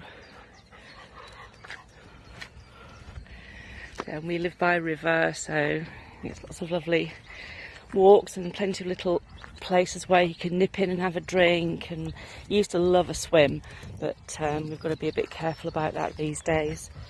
Yeah, so there you go. That's our wonderful Harvey. Marcus? I'm here, I'm always here, I'm ready. Director Dave was clicking me like a whip. It's okay, I love him all personally. Right, as you can see, we're starting to gear up now. Julie wasn't ready. We're starting to gear up for this evening and trying the outfits on, and we're practicing doing the showgirl stuff. Anyway, Jesus Christ, I look like a bloody beach ball. So me and my dancing buddies, we're gonna always right, oh no, I put my glasses on. I don't know whether I look worse with them on or off. So we're gonna go to the trick masterclass now. This was very kindly done by Jo before she tittles off on her holidays. It's really good. It's her first attempt. I think she's a natural at it. So please watch, enjoy, and we want to see you. I keep banging on about this, right? Get your videos in. hopefully we're going to have a video of the wedding that's happening right now, folks. Don't forget about the free bar. And yeah, we'll let Jo do her thing, Freddie and Matilda, and we'll see you on the other side. Good girl.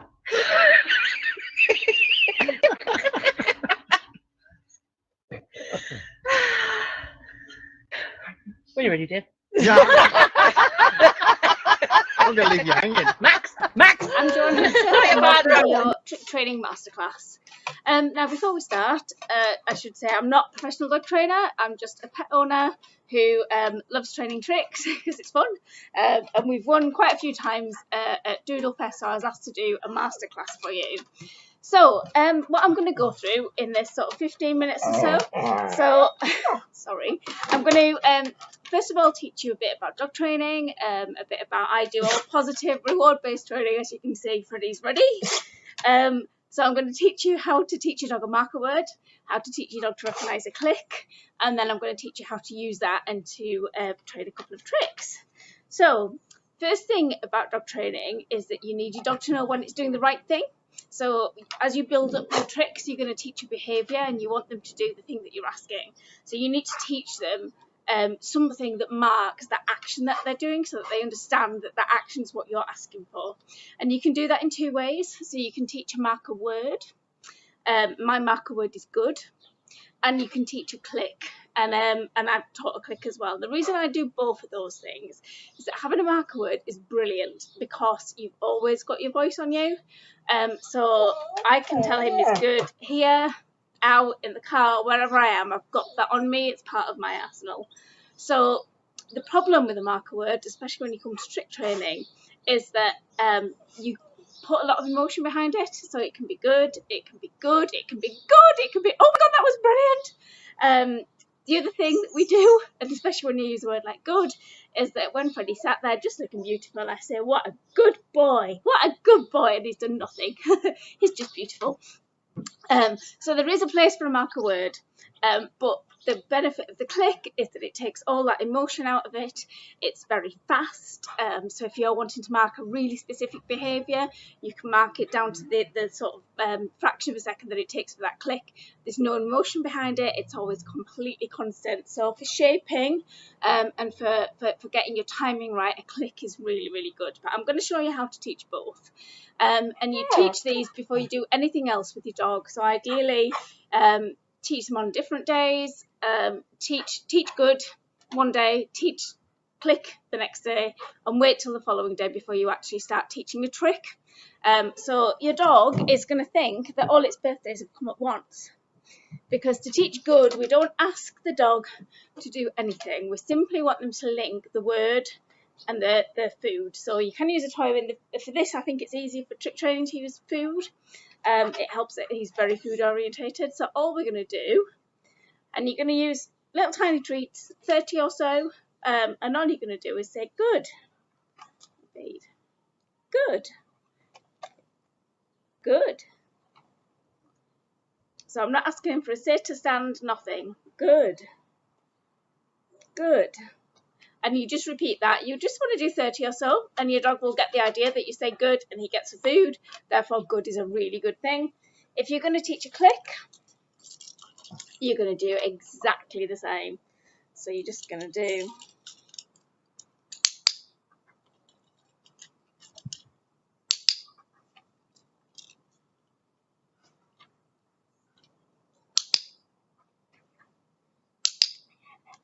so again, it's just here it is. So it's literally just click, treat, click, treat, click, treat, and he soon understands that that noise means that food's going to come from somewhere, and that's a really good thing, isn't it, Brad? So that's your intro. So that's the first thing that you're going to do. A couple of other rules, really, when you're teaching your dog. So we're not going to have any negativity. We're only going to reward the positive. If the dog's not doing quite what we want them to do, we simply don't reward, and that is enough. For them to think about how it is that they will get that treat, and then they'll follow up and try and repeat what they want. So as you can see, he's just doing anything now because he knows I've got food on me. He knows we're in a training session, so he's going to do all his tricks. the other thing when you're teaching something that's new is I call it the 3-strike rule. So if your dog gets it wrong 3 times in a row, it's not because they've been obtuse and they just don't want to do it. It's because they don't understand. So go back a step. So if you ask for something, or if you expect them to do something 3 times, they don't do it, go back a step. Just make it easier. And what you want in the dog to do is get it right, because the more they get it right and the more you treat, that's how you're going to get the behaviour that you want. So we're gonna teach 2 tricks today. We're gonna teach leg weaving, and we're gonna teach a jump through the arms. So the first thing I'm gonna do is try and get Freddie, who already knows these tricks, to demonstrate. I'm then gonna swap him for Matilda, cue the barking. And then Matilda doesn't know either of these tricks, so we will attempt to teach them in real time. So, but first of all, a little bit of demonstration. Come here, Fred. And this is the leg weave that we're aiming for. Go weave, Freddie. Weave. Weave. Weave. Yes, good boy. So that's the leg weave that we're aiming for. And then we're aiming for a jump through the arms, which is an old boy, so he may not get it quite right. Wait. But that's what we're aiming for with a jump through the arms. Come here. Are you ready? Wait, wait. Yes, good boy. Right, so I'm going to attempt to put Freddie in the house and get this around. Come here. Freddie, come. Right, okay, so here's Matilda. Matilda doesn't know either of these tricks, and Matilda's very barky, so I apologise in advance. So, first of all, we're going to teach the leg weave, and this is really simple because we're just going to lure. So, all we're going to do is get Matilda in a heel sort of position. We're going to put you, so she always goes in sort of with the leg that's furthest away from her. So, all I'm going to do is get the treat, put it under my knee, and lure her through and say, good. Good.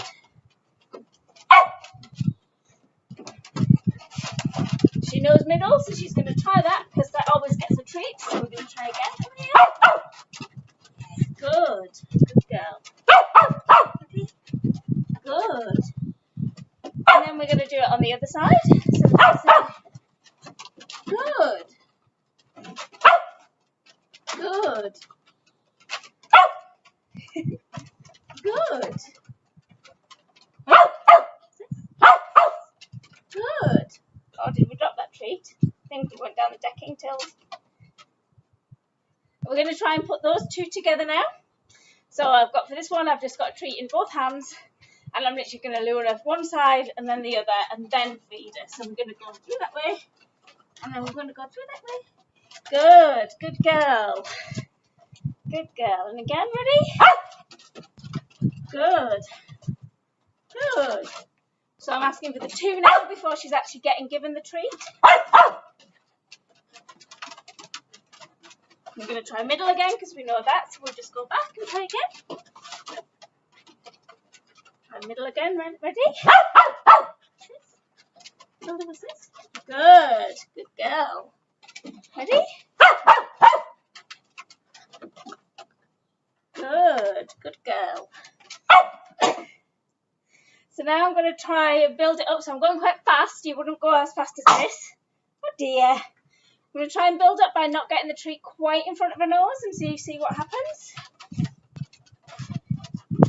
Good. So you can see I'm standing up a little bit more now. Ready? Good. So she's starting to look for the treat now. Good. I haven't introduced the command word yet because she hasn't quite got the action. So we'll try again now. Good. Good girl. So I'm nearly standing up now. She's getting the idea. Try again. Yeah, we're not doing middle. Not that now. Come here. Right, she's getting it wrong now, so we're going to make it easier for her again. Ready? Wait. Good. Good girl. Good. So back a step just to make it easier for her by going a bit lower. Ready? Good. Dogs that know tricks just go, well, actually, I get the treat for rolling over, I get the treat for doing middle, so I'll try this. So trying something new is a little bit more to think about, isn't it, Tilda? Good girl. So we'll try for 3 this time. Ready?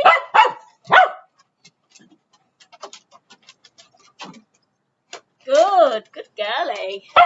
Ready? Ready? Try again. Try again.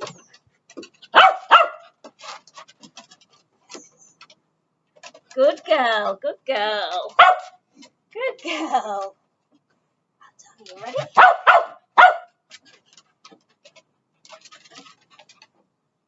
Good. Good girlie. Good girlie. You ready? Yeah.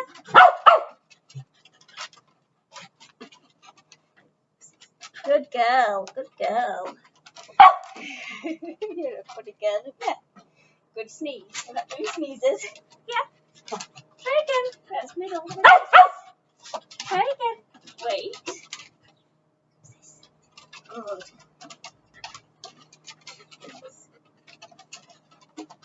Yes. Oh, jackpot. Clever girl. Clever girl. Ready? No. Try again. Ready?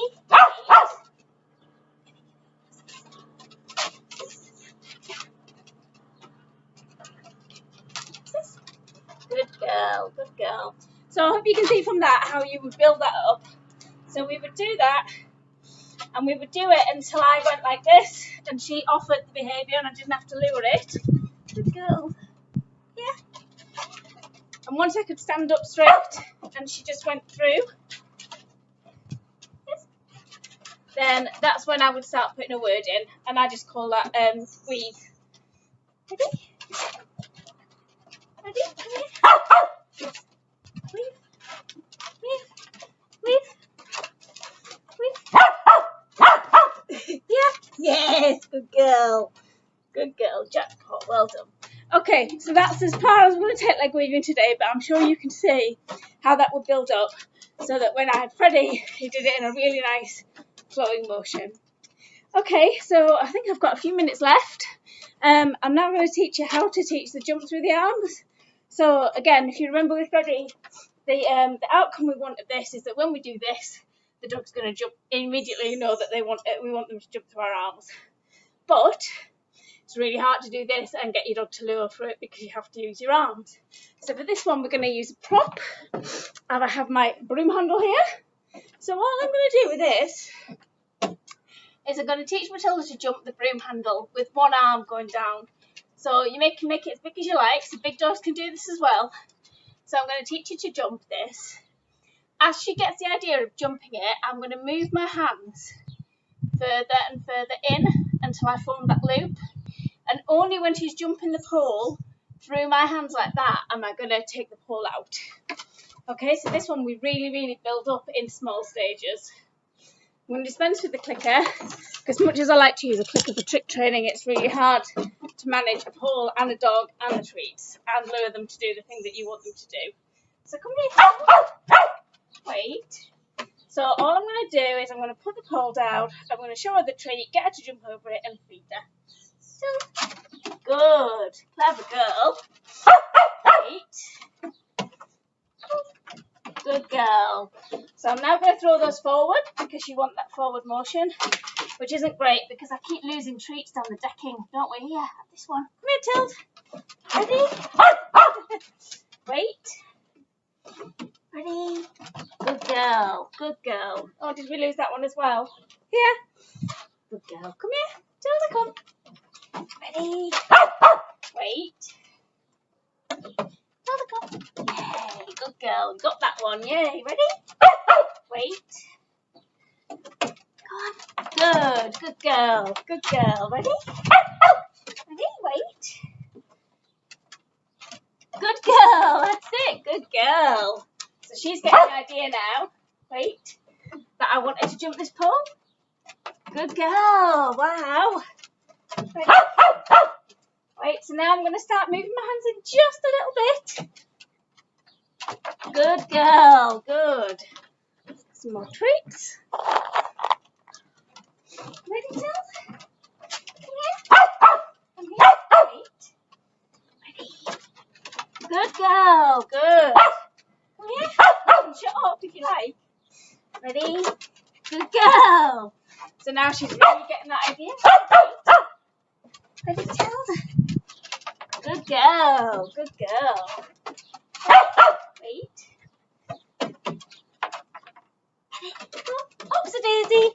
Never mind. Wait. Good girl. Clever. Wait. Oops. Ready? Oh yeah. No, you're not having it. Try again.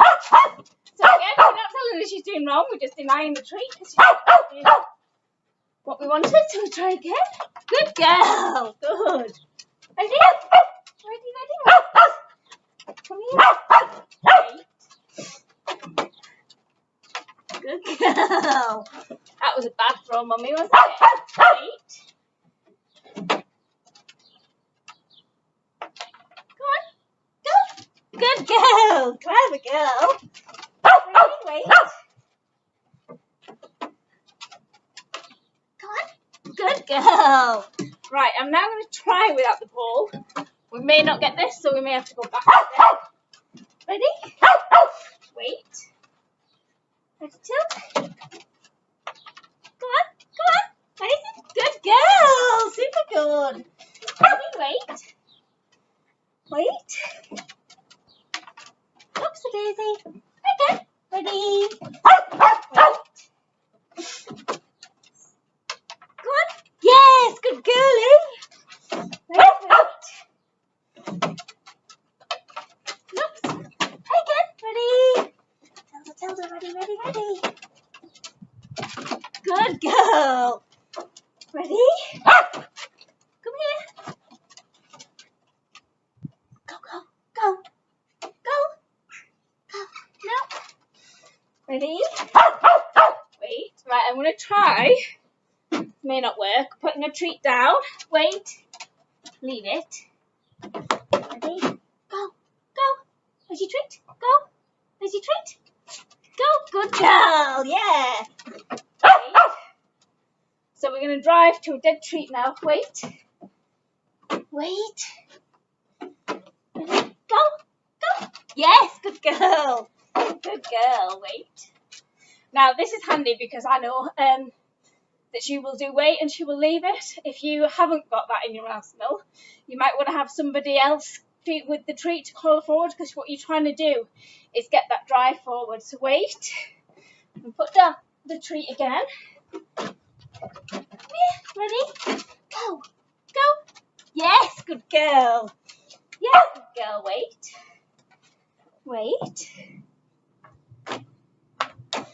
Go. Good girlie. Wait. Go. Yes, good girl. Wait. Now I'm just using a go command for this because Matilda does agility, so she understands go means go on and drive and jump. So wait. Ready? Go. Oops, a daisy. Try again. Ready. Are you ready? Wait. Matilda, go. No. Try again. Ready? Go. Go on. Matilda, go. Go on. Right, okay. We're going to make it easier again for her because we've got it wrong a couple of times. Wait. Matilda, go. Good girl. Go. Good girl. Come here. Ready? Go. Good girl. So we're going to leave it there. But as you can see, again, I've rushed through that really fast. You can spend a lot more time. You can do a few little sessions and just build up so that she really understands what it is that you're asking. Now she's just barking for treats, which is fun. Tilda. You've lost that one. Yeah, do middle. Good, we'll do a nice middle to finish. Can you sneeze? Clever girl. Good girl, good middle. Hope you really enjoyed that. Thank you very much for watching. Bye-bye.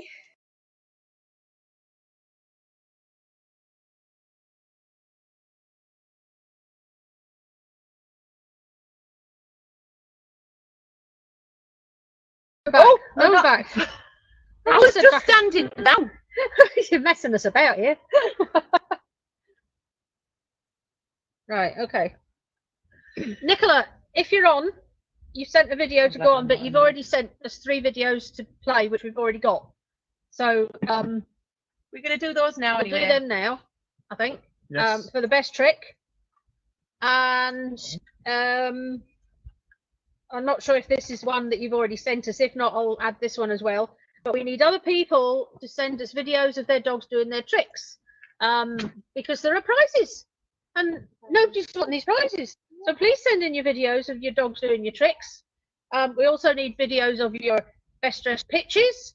We need videos and photographs of your you all in your fancy dress outfit, and pretty much videos of what you're getting on with, what you're doing, what's happening, where you are. Just send us stuff, pictures, videos, whatever. Bung them all on the group, and we'll get them onto here. And just get interactive, because otherwise, by the time it comes to play your cards right, we're all going to be dead on the ground because we're doing all the work and you're doing nothing. So, in the words of Bob Geldof, get it effing done. Get your videos sent, get your photos in, get interactive. Please, because we've otherwise got to put up with Barb. Right? In this frame of mind, we've got to put up with her for the next 25 hours. Please, please. Send money and send videos and send photographs.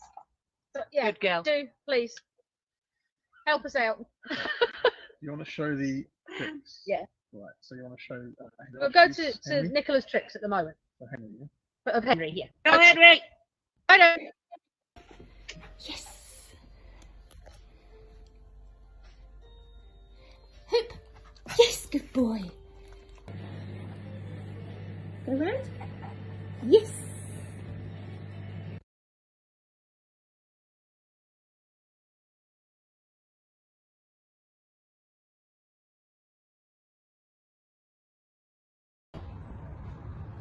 Yes, good boy. Here we go round.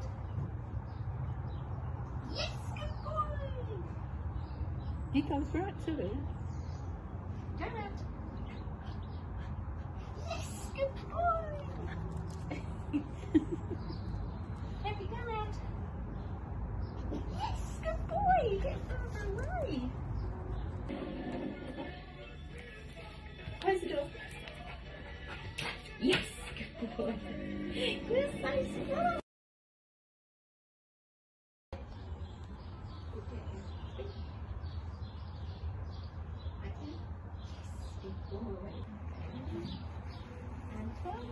Yes, good boy.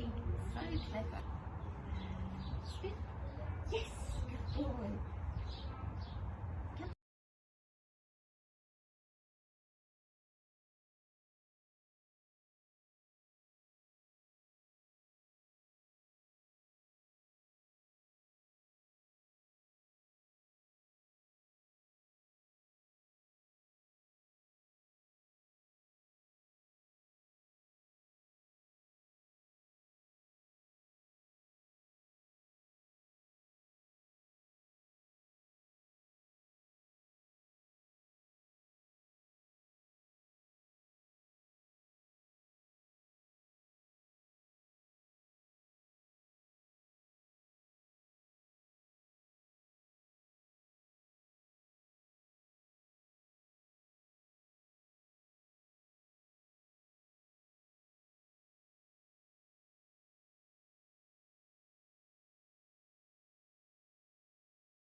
again. I do believe we did a little striptease number last year as well, so she's going to be known to take her clothes off. Number last year, I did that. She did, yeah. We shuffle over a It'll little bit. Start the raffle. Shuffle, Anyway, I don't remember that. If he wants a few Shuffle. caves. Meet the roly-polies. how are you all doing? We're hinging back.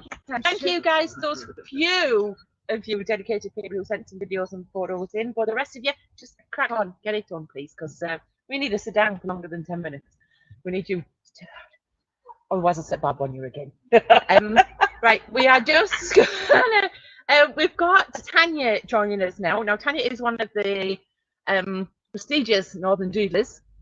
She's also a very prestigious doodle groomer in the Northeast, because there's nothing this girl doesn't know about doodles. She's got a million of them. But none of us mere mortals can tell them apart because they're all gorgeous. So is Tanya ready and waiting for us? Yeah. Lovely. Sure. We'll just bring Tanya on so we can all wave and say hello. I've got my assistant. This is Tanya's assistant, otherwise known as the long-suffering husband. Bless. Lovely to see you, Tanya, and your gorgeous boys there. So we're just going to hand over to you, let you do your broom and whatever you want to say to the guys. Okay, and then no worries. Thank you. That's okay. All right, well, I'm Tanya from Rover Done Over, and I've got my grooming assistant holding the handheld camera. And great. Hey, a cat just walked by. Let me get my dogs back. Milo! Milo, come here, Milo. Come on, let me get. There you go. This is Milo. This one that's Milo on the table. This is Pluto, Laszlo, and then Hamish is outside. But anyway, so I'm gonna do Pluto first. Come here. You get down. Pluto, come on. Come on, Pluto. Come on, Pluto. Up. What I wanted to demonstrate first is how to do eyes, because a lot of people come and they say, "Oh, I haven't been able to see," but they're not quite ready for a full groom yet. So being able to do eyes, you can see eyes. You can see. Can't see his eyes very well. Why is that? Oh, there we go. I'll turn this down. I'll tighten this down. So you can't see his eyes very well. So what I'm going to do is show you how to click his eyes.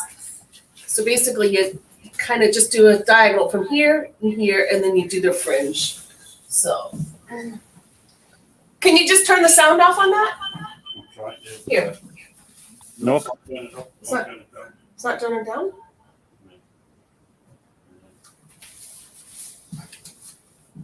Technical issues. Try that. Okay, that's better. All right, maybe we'll switch to the handheld camera for the live feed, and then Kevin can get in here and show you close up what I'm going to do. Can you get close up?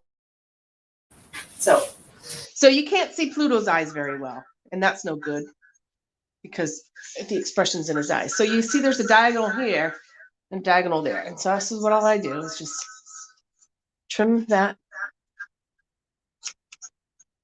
And you always hold your scissors flat. So you see that's opened it up a bit. Of course, he's camera shy and keeping his eyes closed.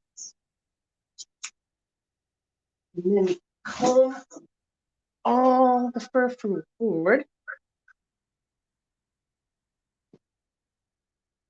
He's got a unibrow. Now he's got a unibrow, but not for long. So then you go from corner eye to corner of the eye.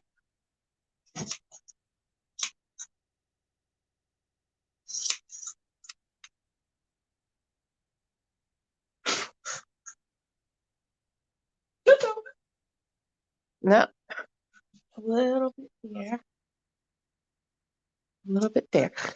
So yeah, just trim this little section. Don't go all the way back because some clients have done that and they come back and it just got like a big wedge here that's like practically bald. There's not much you can do with that except time. So that's Pluto's eyes. Let me see him. Pluto. Pluto. Look. What's this? I was treats. Big mistake. We can see his eyes now. Oh, big mistake. Also, beards. You can see I have left him go a bit straggly. Oh!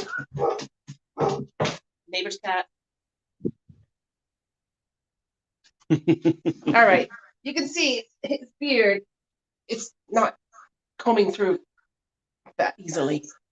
So what I do is I take the fur from underneath, push it up, and then just comb out little bits at a time. And I use metal comb. I also use a long slicker brush. Can you see the tines on that? Quite long. So I hold the fur up. Stop it. So I hold the fur up and just pull out little bits at a time.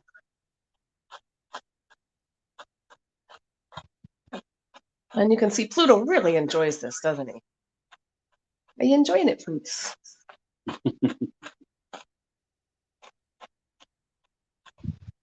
After I do that, I'll go through with the metal comb with the wide teeth, because I know there's still knots in there. Oh, get a knot. See, I'm just very slowly going through, pulling out section at a time, making sure it's not matted. But this is something easily you could do at home if your dog's amenable to it. So are you going on holiday this year, Pluto? There you go. Yeah, see?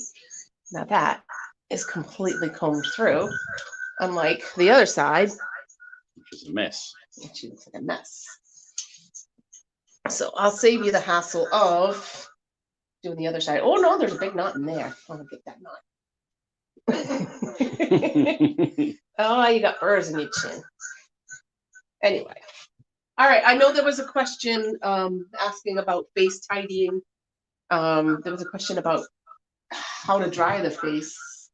Your dog's not comfortable with the hair dryer on its face or the blaster. I would just let it dry naturally. And then once it's dried naturally, you can brush it out and do some trim up. All right. What are you doing? So how to trim, how to tidy. These scissors, can you see them? These are chunkers.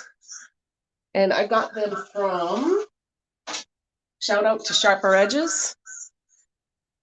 They're so sharp.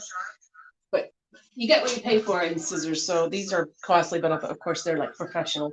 But Sharper Edges is excellent. So I take, these are the chunkers. And I just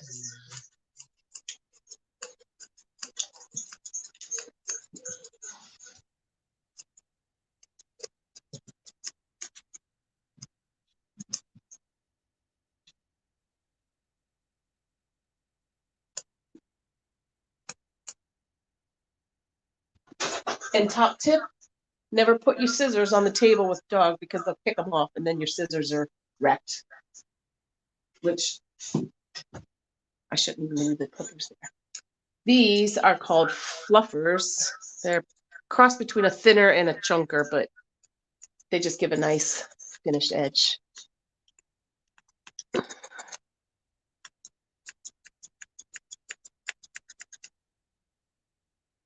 And you can use them on the forehead as well. Because this fur here is shorter than this.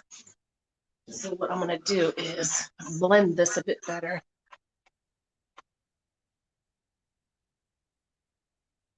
Make sure the fur is kind of standing up straight. And just take a little bit off just to sort of blend that line in. Oh, what a handsome boy. Are you going out tonight, Pluto? You going anywhere special? I'm gonna go to the park. Catch a frisbee. All right, that's you. One side done. Okay, let's see. I'm gonna switch models now. I'm gonna have Milo come up. All right, Pluto, you're done. Milo, come on up. Somebody had the same question had asked about how to keep the feet tidy between grooms. I think it was the hair inside their feet. So I'm gonna have Milo turn around. Milo, come turn around. Apologies for any bum shots. I think I can't remember who asked, but I think she was asking about this fur in between the paw pads here. It's good to get that out because a lot of times that's what soaks up, especially cockapoos. They've got really furry inside their paw pads. I'm just gonna come around to the other side.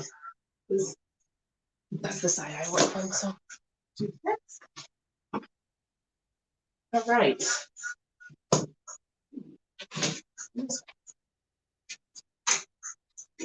Oh.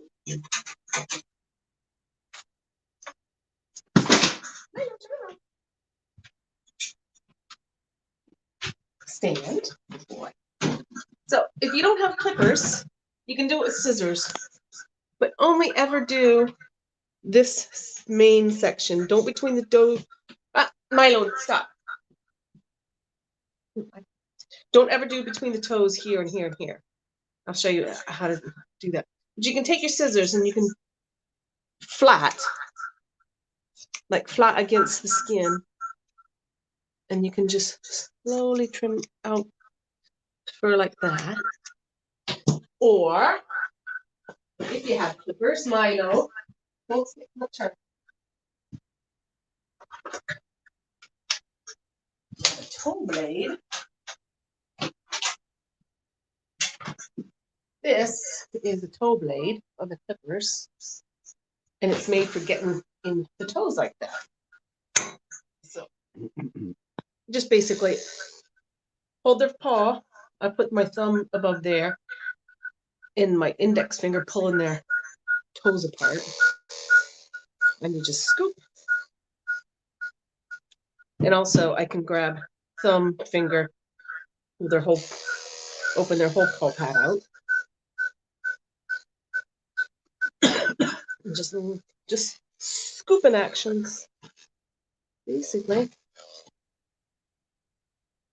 So that will keep your dog's paws tidy when they come in from walks. Not like little mud sponges. Yeah, so that was I think answers those two questions. If anybody's else got questions, I'm not sure how I'm supposed to get them, but yeah. All right, what I'm gonna do is sorry, Laszlo. I am going to show you. I know a lot of complaints, not from my customers, but from other customers, like other Facebook groups. I hear about people saying dog went to the groomer and the groomer shaved it because the coat couldn't be saved, and very upset about it. Groomers don't really want to take your dog down to the skin if they don't have to.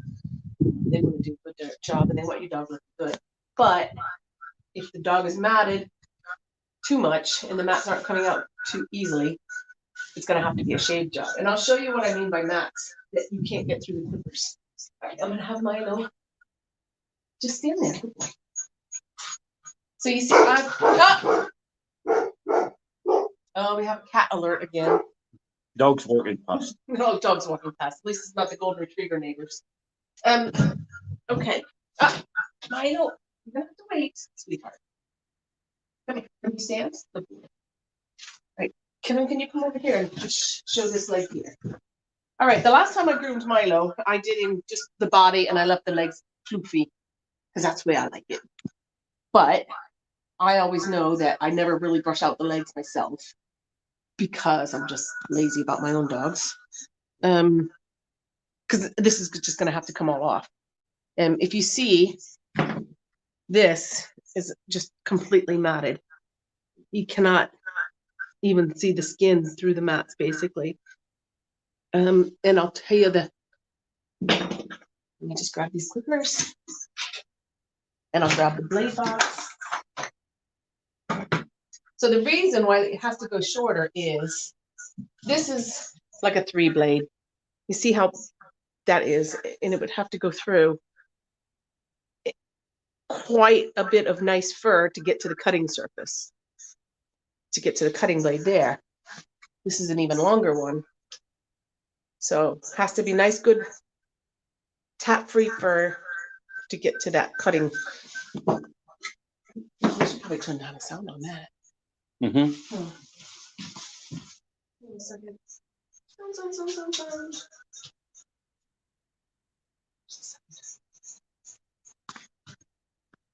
Pluto, you can see your eyes now. Do you know where the sound is on this laptop? On the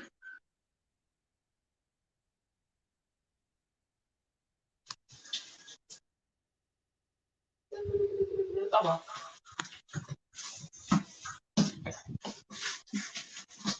So yeah, so the do you want me to do this? Here, I'll do this for a second. You figure out the sound on that. Yeah, so this is quite tatty, and it's gonna have to come off.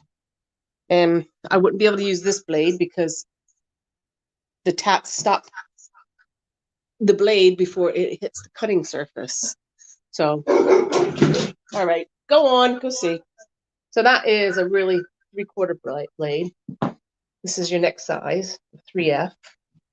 Oh no, that's actually the 4. There's my 3F. So the higher the number, the shorter the cut. So, and then this is like a 15. That's for your sanitary areas. See how close the cutting surface is to the edge. I hope that makes sense. And that's a 7. I do like a 7. So here's a 5. 5 is good. I'm gonna try a 5. Milo. I don't mind it short. Up you get. Because guess what? Come Come on, Milo. Up. All right. Come on, Milo. Come on. Come on. No. You're gonna have to. You know, if I start you, Milo, I'm gonna have to finish you. Or not. So what I do to start is start at the back of the neck. I just go down.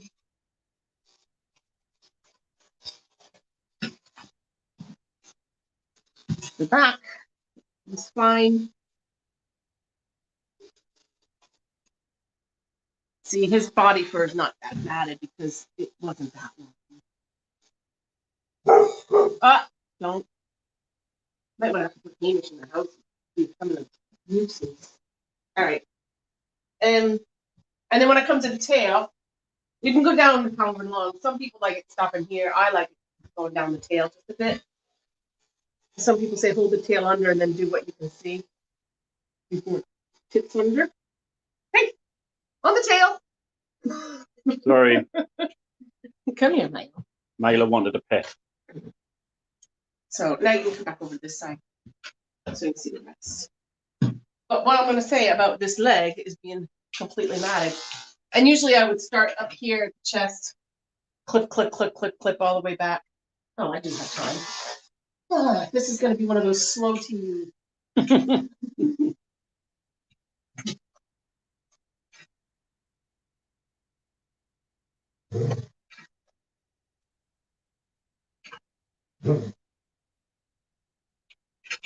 So you work your way down the side of the body.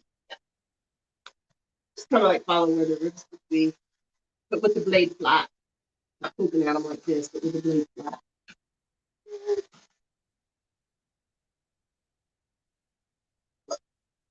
When I get to this, I'm going to show you why.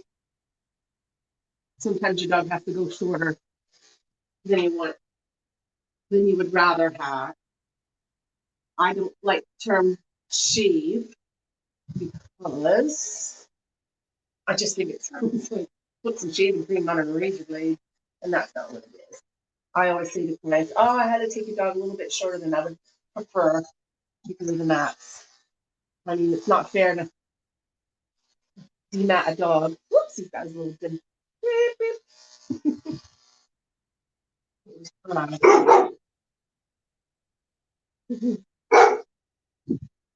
Hamish! Oh, Hamish is barking at the puppy. This is a multi-entertainment show. Hamish like, I want to be on camera. Dog grooming and dogs playing. Ah, ear. What I do for doodles is I hold their ear up and then I clip from here down and then just get it all blended in eventually. I like their heads longer. Most of my client dogs, I just take their heads the same length as their body, which is what most people like. If they want the head longer, I leave it longer. But I always leave their heads a little bit longer. I think it gives them a bit more character.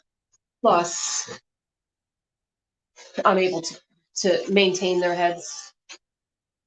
Because I've had some dogs leave their heads long and they come back and just complete tatters. Mess. All right. So. That's a lot of fur.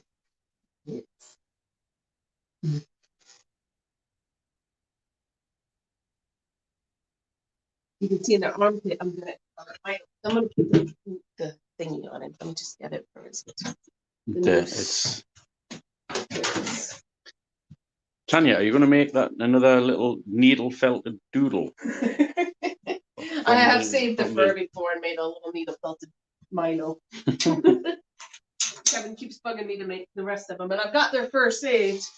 It's just not wintry enough yet. It's like a winter project. Good boy, Milo. So Milo's first Doodlefest was 2011, right, Milo? You were just a puppy and you won your puppy class of other doodle not previously classified. Oh yeah, I remember that. I remember that. Yeah. We were it was at Catton Park and we were on our way to Wales and we stopped by. And Milo was just a puppy. Milo was 6 months old and we were going on holiday in Wales and Dougal was 2. I think Dougal won his class as well, or got a placing. Can't remember. Yeah. And then our next Doodle Fest was 2012. The first time at Radbaston. Was that where you won, where you were Bo Peep? And if anybody remembers, Bo Peep. And the 2 sheep with the black socks on. This was Milo, and the other one was Dougal, his older brother, who's probably passed away. But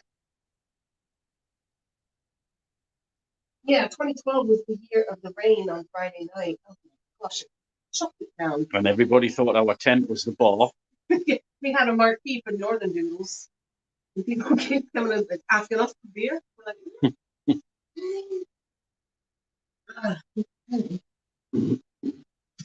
yeah. No. Oh, Milo, look at your skinny leg. It's like one of those cars with a space saver tire on. Oh, Milo. You got skinny legs. That's why I like it. But I think ease of maintenance, especially in wetter weather, to just have. Are you going to leave him like that? Just one leg? I'll finish him eventually. All right, this is the part I wanted to get to. Oh, come unhitched. Because I need that. I'm just going to put this.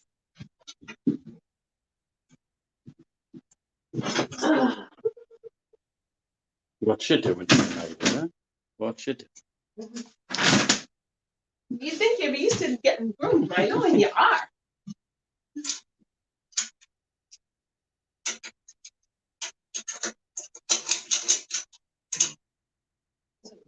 This bar up a bit. God, I'm like shit too height. There, that gives me some more room to work with as well. Milo, don't ask your dad for help. Milo, come on.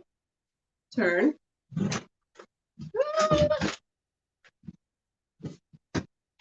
Pluto, shift. Pluto, move. Out. Yeah. Get back on camera. I'm trying to get him out the way. So, I will show you first attempt at a long blade, the longest physical blade. Yeah, it goes through that for all right. But once you get to the knots are stopping the blade, the fur from getting to the cutting blade. So that's just dead stop there. And you don't want to force it. I'll do the next blade, a 3. Still, it's cutting a little bit better. But again, the knots are stopping the fur from getting to the cutting blade. So which blade do you use next? I am gonna. Well, this is what I always do. I just try to see what and just work my way down. So now I'm gonna try the 5, which I was doing this whole body on. You see, that's coming off. And I just slowly work it. Your money in there. But you see how it's coming off in one? It's like it's felted. And that's why you can't groom. You can't keep a dog longer if the fur is all felty. And my blade is on its way out. So let's sharpen in.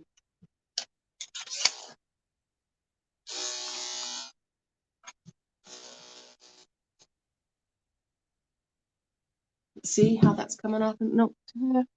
But what I can do is I take the mat breaker and sometimes I'll do this. Let's just sort of lift the coat a little bit off the skin. And then I can get in there a little bit more. Pluto, why do you look so sad? That's he always does. I don't want my time on camera. Pluto, resting poop face.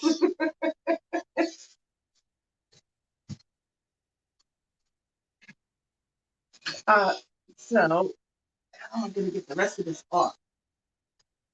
Might have to go even a shorter blade.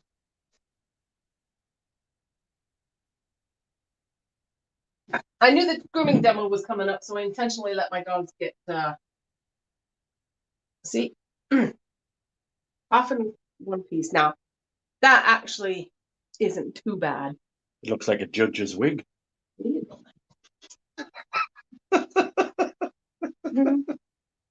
Prosecutor Milo. Judge John Milo.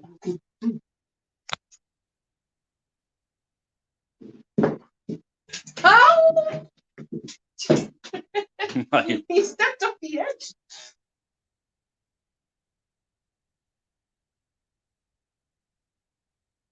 Okay, once I finish this leg, I'll show you what I do with nails. Because that's also another thing that people can do at home is do the dog's nails. I'm lucky because they all have light colored nails and I can see where the quick is. But I can show you how to do black nails, a little trick to do black nails. And I'll just pretend that they have black nails and I'll show you the little trick. Actually, I do it on them as well. It does help. But you can see how knotted his legs are. He's like, oh, I'm going to be cold now. Oh, I'm going to be freezing.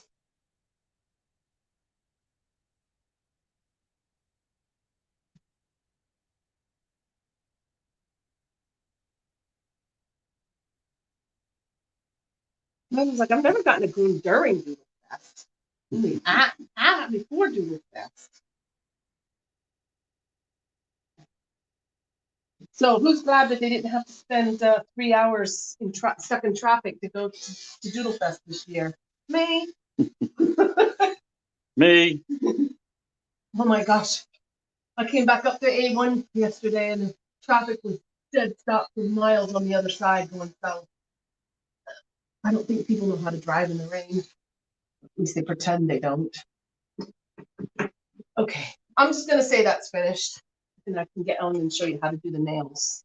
All right, I'm going to do my toe blade because I do it in a certain coordinated manner.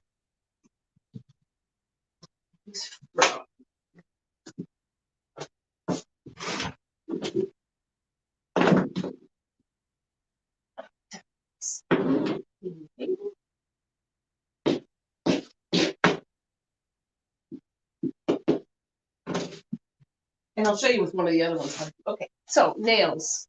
Oops, sorry, lads.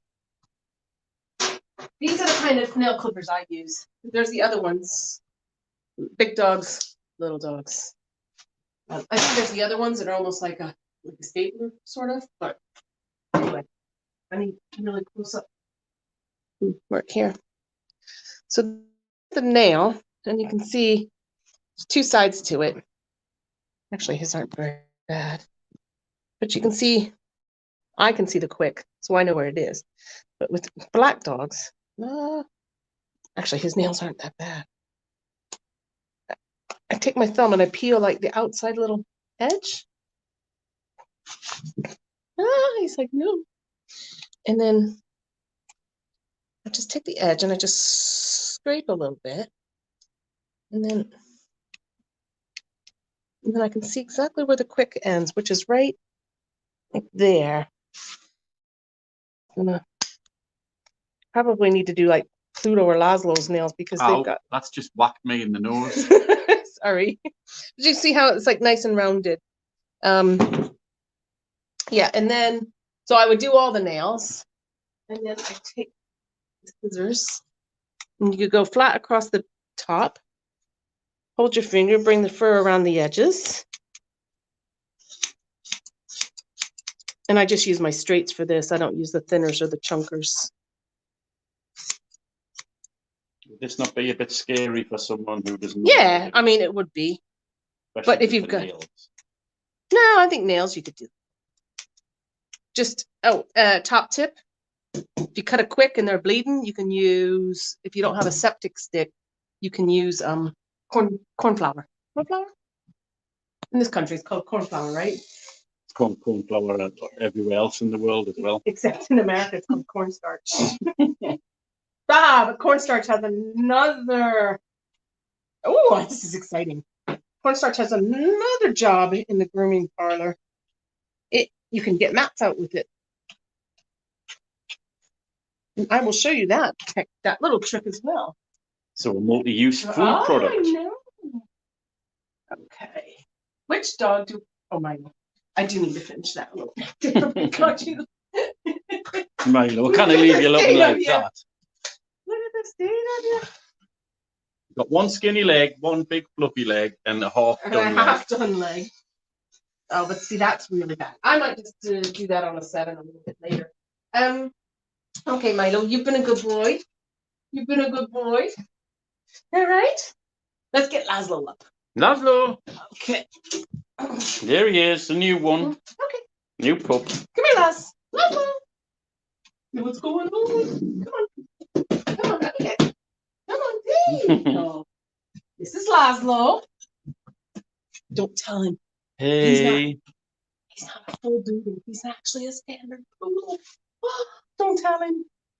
Oh. I just keep him in a doodle look because, I don't need to have 1,000 questions from strangers. Why you got a standard poodle? Let me show you. I'll show you floaty feet. Y'all might have watched Pooch Perfect, the grooming show, which is good. I leave his legs long. But see, I can kind of get a comb through them, but what if I can't?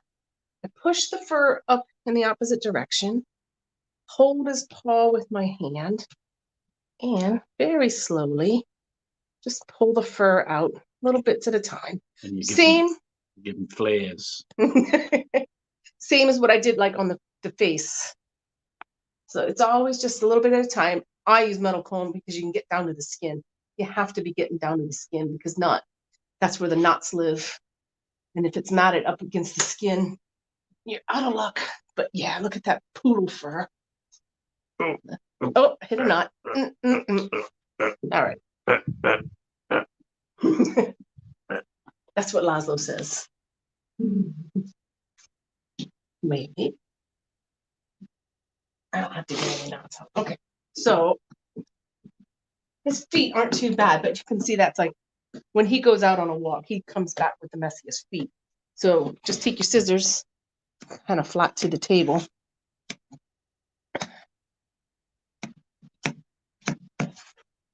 And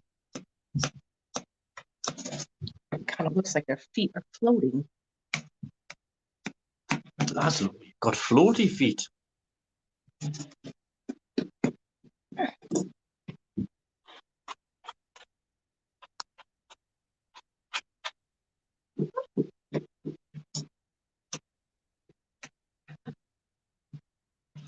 There we go. Floaty feet. I think actually probably Hamish would be best to show the floaty feet on. Okay. Hamish. No, I'll wait. I'm gonna do the corn flour demo. I've got some. Now, Laszlo, I'd left short body, long legs. That was his first proper groom from his picture. He's 10 months old. I'm going to show you the trick of the corn flour.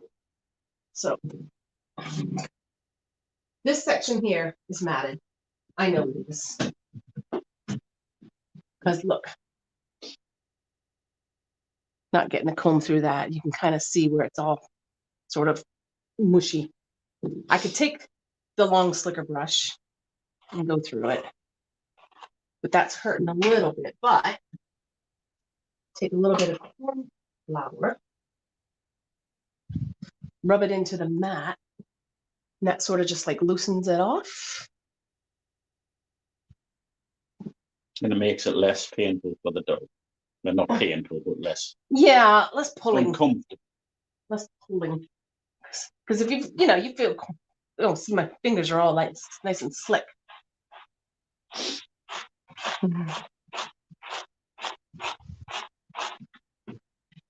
See, that's helping the mat come out a bit.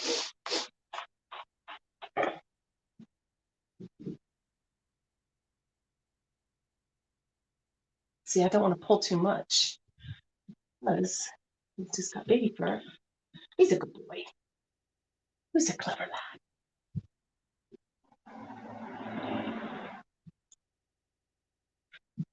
See, I'm just kind of very slowly going through. I know I always say top to bottom, but I got the corn flour in there.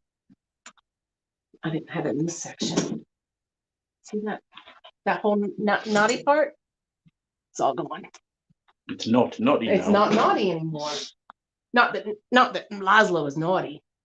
Well, except when he digs holes in the garden. You giving me a kiss. You giving me a kiss. No. So, do you kiss your hairdresser? Do you regularly kiss your hairdresser?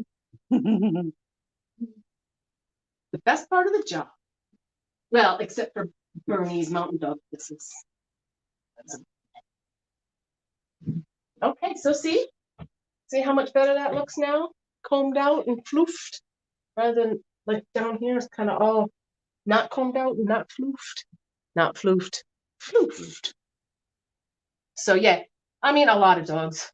Depends on the coat, especially the crossbreeds. It depends on what breed they actually take after. And this is not oregano. What else was I going to demonstrate? Oh, look at that. Oh, after you do the corn flour, you need to get rid of it. So I'm just going to blast it out. Right there. Hands over ears.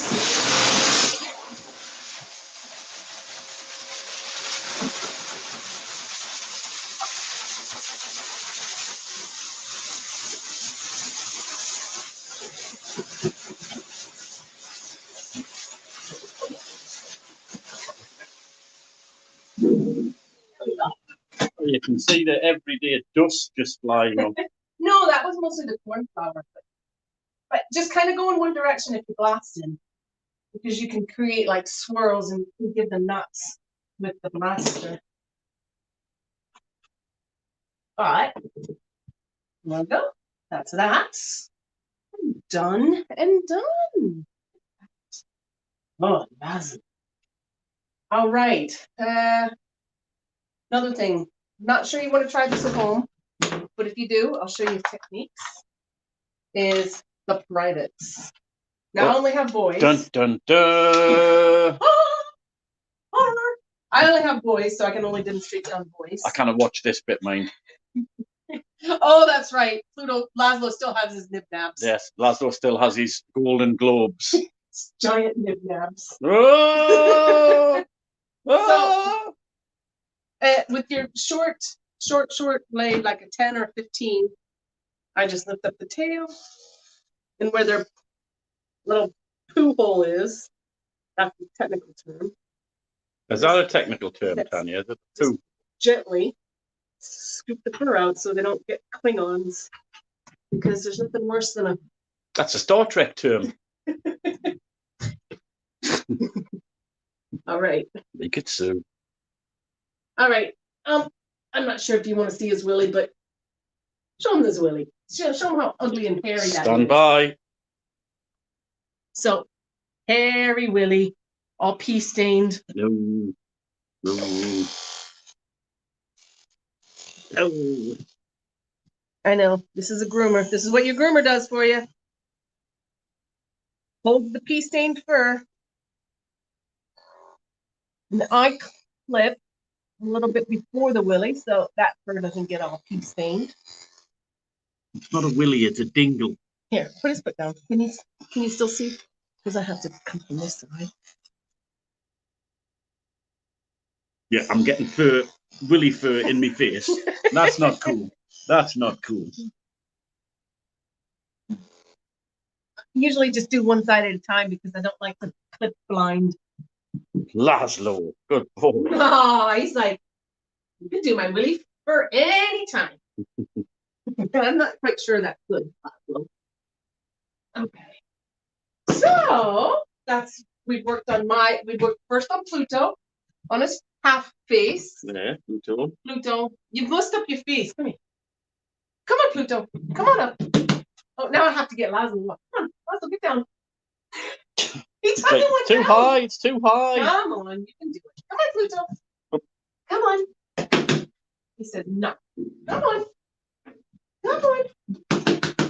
Come on. Come on. There we go. Captain Slow. Peeked under your face. See? Missed that mouth section. And you can always just come back. Just tidy up what you see.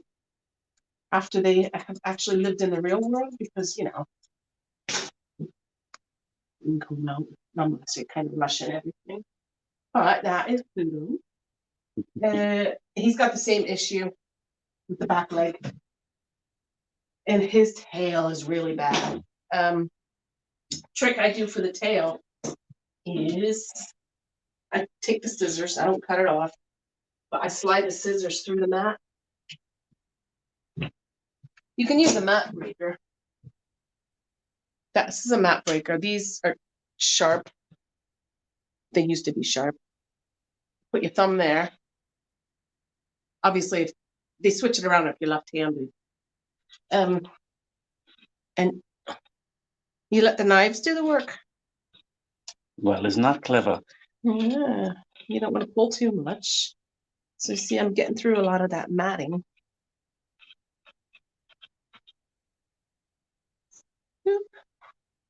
And for the really bad ones, I mean, gosh, his tail's bad. I mean, I eventually could get through this, but I don't know. Your groomer wouldn't be happy if they show. Your groomer won't be happy if it shows up. Oh, good Lord. I'm gonna close the door so they don't get back in. Alert! Alert! It's something outside. Yeah, your groomer wouldn't be happy if it shows up with a tail like this. I can do it, but I also take my time. I can do the work, like a couple goes, not all goes. So you're not putting the poor dog through too much stress. So yeah, just keep on top of it, and you won't have to have this problem. Like I said, I just let it go because I knew I was doing this demonstration, showing what not to do and how groomers can fix it or not fix it in reality. So that's starting to comb through. And it would be there. But also, I sometimes just use scissors to just slide through. What's that? All right, Pluto, do you want me to? Should I demonstrate on Hamish's ears? Ears. What How to ears? pull out ears, because ears is another place you can get lots of mats. Ultimate ears. Like right now, I can feel he's got a mat right here. Let's get Hamish in then. Yeah. It's basically where the ears fold back on each other, and it's friction that creates mats. So a lot of times the dogs will have, if they wear a harness, they'll have lots of mats on their chest and where the harness is, and around the collar. This little ear fold that folds back on itself. A lot of times, right where the tail wags against the fur, and top tip, your dog's wet, don't dry its paws like this, because you're kind of creating mats. Just squeeze with the towel. Now, if you're going to dry it with the towel, just kind of squeeze dry like that. Not rubby. Because you do that, you create mats. I mean, I had a dog that had like that thick a mat on its paws for Shih Tzu. Anyway, let me get Hamish and I'll show you ears. What time is it? Oh, we only got 13 minutes. Hamish! Come on, Bobs. Come on. This is Hamish. Now, he has the most gorgeous head. Let's have a look at Hamish. I leave his head huge. He used to go into the schools and children would read to him, but not anymore. And he's got fluffy. And I fluffed out one of his legs. I was going to show you floaty paws on him, but he already has floaty paws. All right, Hamish has huge ears, big, hairy ears. What I do, and your groomer should do as well, is I flip up the ear, and I just make sure that I get all that hair there. And then you take tweezies, and then you can just kind of pull what hair you can see. Obviously, I keep on top of their ears so they don't have any. But see, that's not hurting him, and he's used to it. If you got a dog that's not used to having the ear hair pulled, just a little at a time. You can also use your finger if you got a big ear canal like Hamish. All right. A lot of times I'll take off the back side of the ear. Like cockapoos, especially because they have the cocker ear, which is quite heavy fur. So if your dog suffers from ear infections, this is a good way to get a lot of airflow and circulation to help prevent ear infections. Now, the way I brush the ears, and to make sure there's no knots, I start from the inside with a comb. Actually, if they're bad, I start with a slicker brush. But Hamish's ears aren't bad, are they? No. Because I actually did comb them out this week. But you can kind of hear that catching. A little bit. So then I use the slicker, and then I go back with the wide end of my comb, and you can just see how nicely that goes through. But I'm getting a few speed bumps there.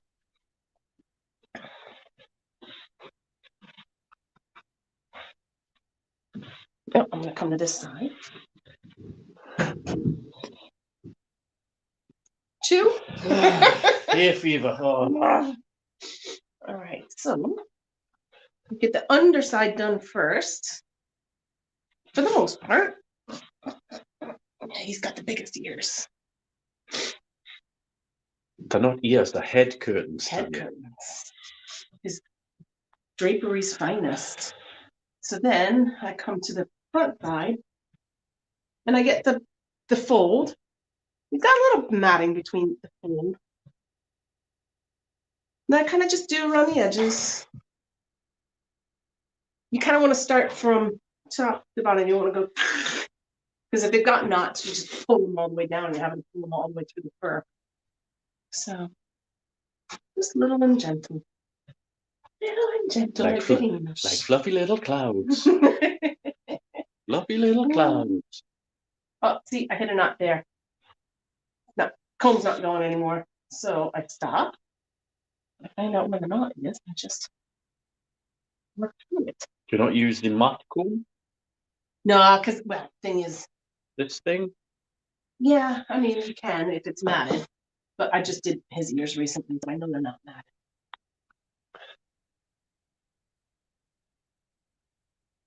Let's see the end result. Oh, fluff his head all the way up. His head. When we're out with the 3 of them, now 4. I always ask the little children, "Oh, which one would you want to take home?" And they always point to Hamish. They don't realize he's a bit of a hooligan. Oh yeah, his first Doodlefest was 2013, right after we lost our doodle. He was a puppy. But Then he had a bee costume, didn't he? no, that was mine. But he had a ladybird. No, that's it. But what was it? 2013, we almost didn't make Doodlefest because you decided to eat a sock, didn't you? It was inside your tongue, and you were very poorly, and they had to cut the sock out.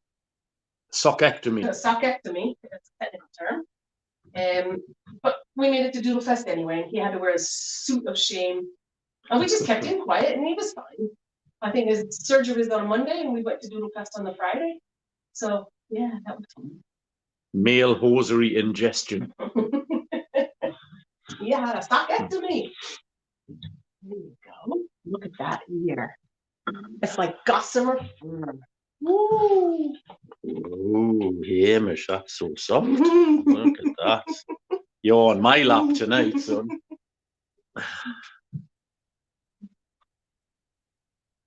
Hamish loves getting brushed, I think. So, yeah, they all have that same kind of problem with that back leg there at the end. But I can just brush that out. Yeah, I know what he can do. I just did his head. So I leave his head goofy. I mean, I just sort of hand their head. Look how gorgeous. Do you want to do the other ear? What time we got? Have we got any more questions? I don't know if there are any more questions. Do you have any questions? Anybody got any questions? Sorry, I think I've covered all possible scenarios. Tanya, I've got a question. What time's beer o'clock? Because it would be about this time at Doodlefest, wouldn't it? Oh, yeah. Yeah. Doodle Stout. The bar is open. What was the? Yeah, Doodle Stout. Somehow in 2012, we woke up with a box of beer in our tent. That's right. We bought a box of beer. The dregs. So, here we go. Hamish. What? What? I don't know what else to say. I'm trying to think. What else can I demonstrate? What about round the snout? I already did round the snout. Oh, you can come show this. Hamish has this weird funky thing, and I think only white dogs get it. I think they call it something tail, stub tail. You see, that's actually quite knotted. I'll cool it out though. I use my slicker brush first. Stud tail. Stud tail. Stud tail. He's got like little oil glands on this little section of his tail, and it almost gets like blackheads in there. One time the matting, a couple times the matting's got so bad, I've just taken his tail, just cut it short all the way down, which is actually a lethal weapon because at least the fur slows down the tail wag, softens the blow a bit. You can kind of see in here. And why is it when dogs wag their tail, they always seem to wag it against a hollow object, like a chest of drawers at 6 o'clock in the morning? So you can see he's got a bit of gungy fur, and it's almost like a little bit oily. I don't know. Just keep an eye on it. Mention it to your vet if you're worried about it. I mean, it was bad once, but I think I just kept it clean, and then he was fine with it. Yeah, you don't have a stud tail. Hi guys. Oh, we've lost Tanya altogether. Oh, we got. Oh no, they're back. How do you turn the sound up here? Hi guys. Oh, there we are. Hi, John. I can hear you. Hello. Yeah, I'm here. How was that going on for an hour? Super handsome, super gorgeous. Bend down a bit because we can't see you. I'll sit. Ah, that's scary, Kevin. Well done, guys. Thank you. I hope everybody's got a lot out of that. And I just, how would you get the heads that big? Actually, both his parents are back crosses, so he's a bit 3/4 poodle and a 1/4 lab, really. So I think one of his great grannies was a stone seller, actually. So, oh, wow. So he goes back several generations of a labradoodle. Yeah. Happy hunting, Hamish. He hunts a lot. Hopefully we'll see you next year in the field. Yes. With the beer tent. Yeah. Yeah. Thanks so much for doing it, and we will catch up with you later. I hope you're hanging around. No worries. Good. Nice one. Hoppy. Thank you. Bye. Bye. Wasn't that good? Right, you're all going to have perfectly groomed dogs now. Forget you don't have to go to the groomers anymore. Right, we are going to take a short break now. I think. Is that right? Am I right? Yeah, we're going to have a proper break so you guys can grab something to eat, and we'll get into our evening outfits with our evening feathers. And dress pictures. yeah, we have. Thankfully, we've had a couple of pictures, and I say a couple, I mean a couple. We need fancy dress pictures, so you've got a chance now to get photographs taken. You can email them to me if you want at Lynn, Lynn @doodlefest.com, and I'll get them forwarded. Dave's come on over there. I'm feeling a pimple. Yeah, get them over to me. And I send them to the magic man, and he will get them all fancied up so we can get them on the screen so everybody can see them. But again, videos. We need people to take part in play cards, right? Otherwise, it's just going to be all bloody 4 idiots, and they know the answers. So come on, guys, just get doing and join in, man. Just join in. Right, click on the link that I've put on there. It's dead easy. You just click on the link and get in. Go on, I know you loved it last year. Exactly. Right, guys, we'll see you later. Aye. Pictures, videos. Video pictures. Send them, Lynn at Doodle. Fancy dress. Trust.com. Get them in. Everything. Get 'em in. Everything. Photos of everything. Everything. Hello, my name is Anna, and this is Billy, my Labradoodle. I adopted Billy exactly 10 years ago. He was 9 months old at the time, and he has absolutely transformed my world. I have Crohn's disease, and I've had lots and lots of surgery in that time, and Billy has been my rock emotionally and also my kind of rehab support physically, because he's had to be walked every day even when I was very poorly. So our relationship is very strong, and I just want to say thank you, Doodle Trust, for bringing Billy into my life. He really is the best dog ever. Okay. Right. This is Bella. Me and Bella have been together for 2 months now, and it's great. We love our walks, and since having Bella, I've been walking more. I did walk before Bella. My Labradoodle got put down in September, so I was walking for 6 months on my own on the beach. I did feel a bit weird sometimes, but now I've got Bella. We're walking. Bella, will you just come here? Look. We're walking a lot more, twice a day down the river, twice a week on the beach, and she makes me laugh, especially when she's doing her favourite thing on the beach, which is peeing on fish. I'm counting how many she can get in 1 hour, and it's up to 20. Now I've got Bella. I can't believe I was 6 months without a dog, and I don't know what I'd do without her. So I'd like to thank Doodle Trust for improving my fitness and my well-being. And that's from me and Bella. Hi, my name's Jenny, and this is Bowie, who I adopted from Doodle Trust some 18 months ago. We came together at a sad time for both of us. I had recently had to let Kai and Chesney, my two Shih Tzus, cross the Rainbow Bridge within 8 weeks of each other. They've been my boys for over 12 years, and the reason to keep going when I was widowed. We were always together. Bowie had been surrendered to Doodle Trust at 6 months old, as his previous owners felt unable to keep him. We bonded immediately. I think we both sensed the sadness in each other. I helped him to overcome his many anxieties, and he's repaid me 100-fold, with love, loyalty, his madcap ways, and our great love of long walks. This has been especially helpful in the isolation of COVID. Doodle Trust, thank you so much for letting me adopt Bowie.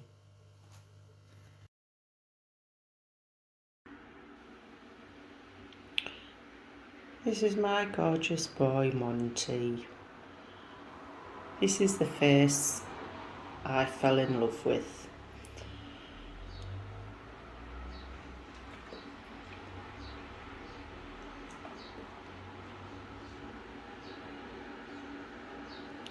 I saw him on the Doodle Trust website, and when I read his description, it said that he'd just had his leg removed. To be honest, it made me just want him all the more. I just love this boy.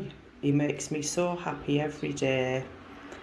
And to anybody that thinks they couldn't take on a disabled dog, just do it. It's worth every minute.